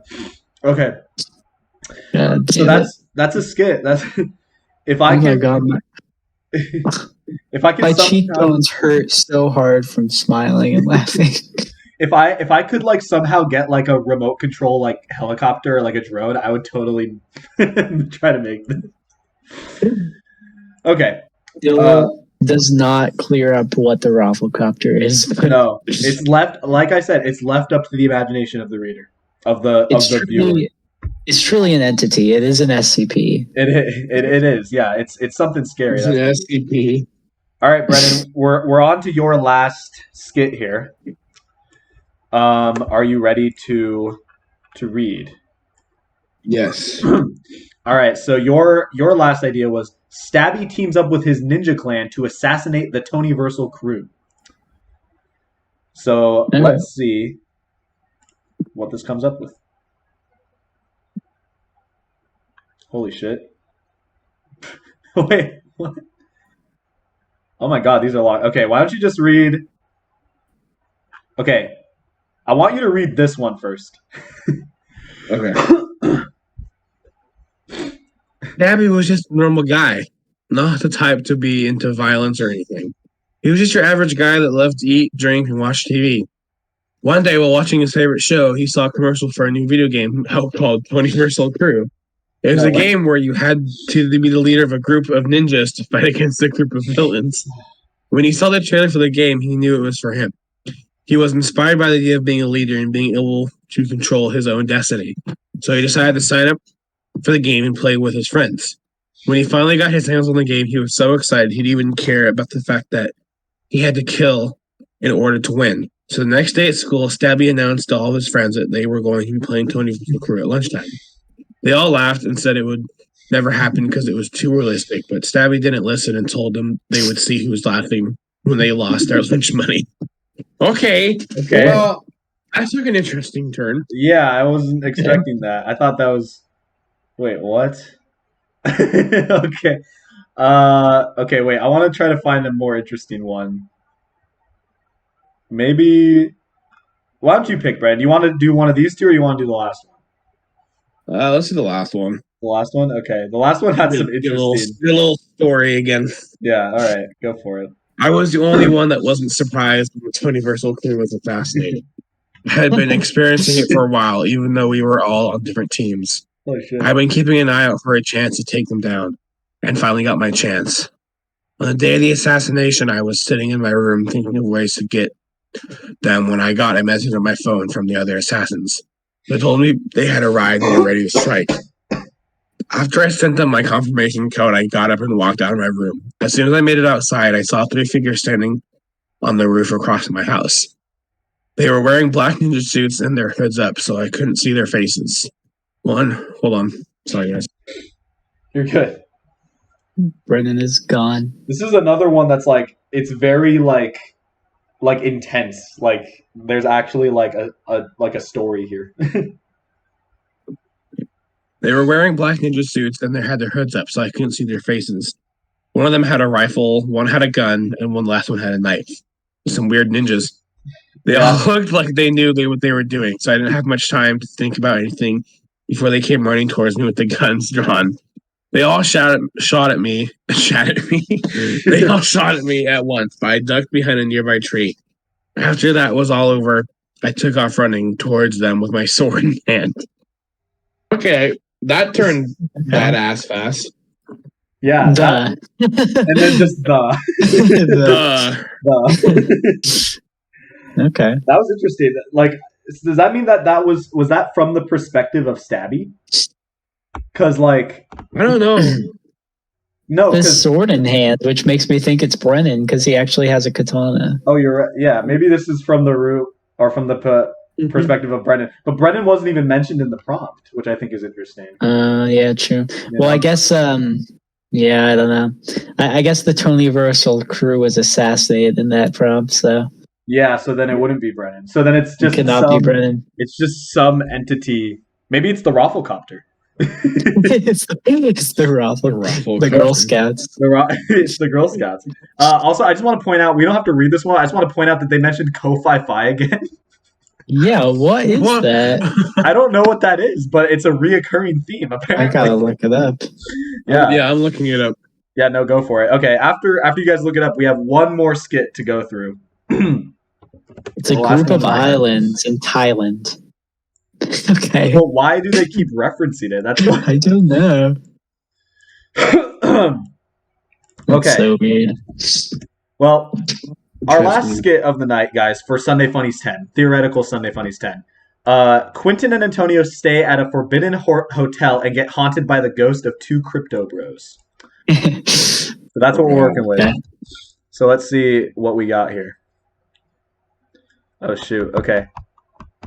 Antonio and Quentin are staying at a forbidden hotel. They would never have chosen to stay here if they knew it was haunted, but they were excited to play their favorite game of hide and seek. They start playing hide and seek, but it seems like the hotel has other plans. Oh, shit. The hotel itself. Yeah. When they find a secret door, they go in to explore. The two brothers find a long hallway. Oh, brothers. Okay, so me and Quentin are brothers. Oh, okay. That's interesting. Yeah, you are. Yep. Yeah. All right. Apparently. All right. We find a long hallway with doors on either side. There is a creepy voice in the distance that tells them not to go further. Cue creepy voice, somebody. and say, do not go further in a creepy voice. Do not go further. Thank you. Ooh, I got killed. Okay. It's scary. And Brendan's like, do not go further. All right. They decide to go back and see if the voice is still there. It isn't. So they venture down the hall again and find a door that opens to an empty room with a bed. Quentin decides that it is time for bed, but before he can lay down, Antonio finds a book on the floor that tells them about the ghost of two crypto bros who haunt the hotel. Oh shit. Okay. That means you guys are the two crypto bros. We're the crypto. Me and Donovan are the crypto bros. Holy shit. Buy my Dogecoin. All right. I don't know crypto. Here, Donovan, why don't you read one? Why don't you read here? Pick one of these three. Okay. Let's. I can't show all three of them at once, but which one? This one? The second one. All right, go. No, the one above. Oh, this one right here. Okay, yeah, go for it. Okay. Antonio and Quentin were college buddies, true, and had always planned on staying in the same hotel room. Yeah. Dude, we gotta stay in the same hotel room. We gotta do it. Yeah. As they arrived at the hotel, Quentin felt his heart start to race. Oh, who's Quentin? Who's playing Quentin? I'll play. Brendan, you play Quentin. Is Quentin home right now? Yeah, but he's gaming. Oh, damn, he's gaming. Okay. It's just a hotel. He told himself. It'll be fine. But as they approached the door, Quentin became increasingly nervous. He could hear footsteps coming from inside the room. Antonio noticed that Quentin was getting anxious and tried to reassure him. Don't worry. He said. I'll stay out here. All right, so don't worry, I'll stay out here. You can go. What good is that gonna do? That's a comedy. Hello, Keaton. Don't worry, I'll stay out here. You can go in. It's fine. Yeah. All right. To end things off here, Brendan, why don't you pick one of these to read? Choose wisely.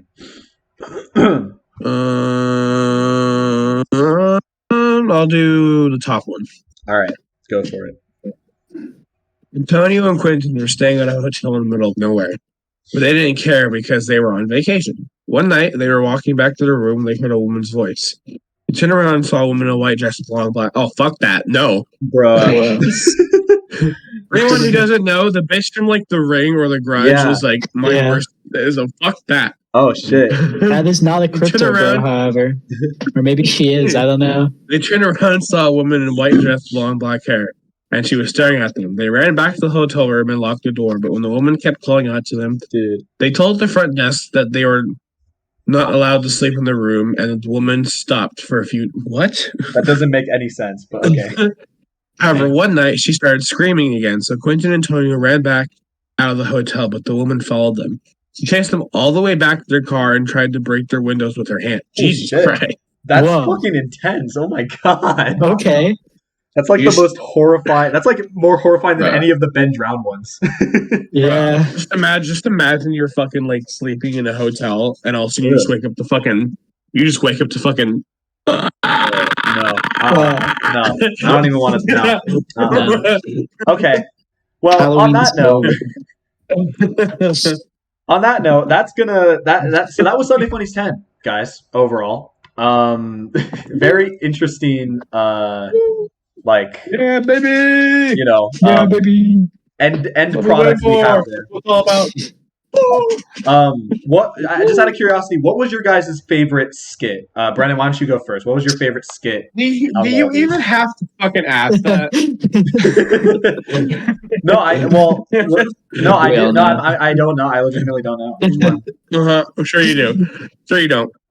Oh, okay. Is it the one I'm thinking of, Brennan? Is that your favorite? Is that your favorite? You gotta read Brennan's mind.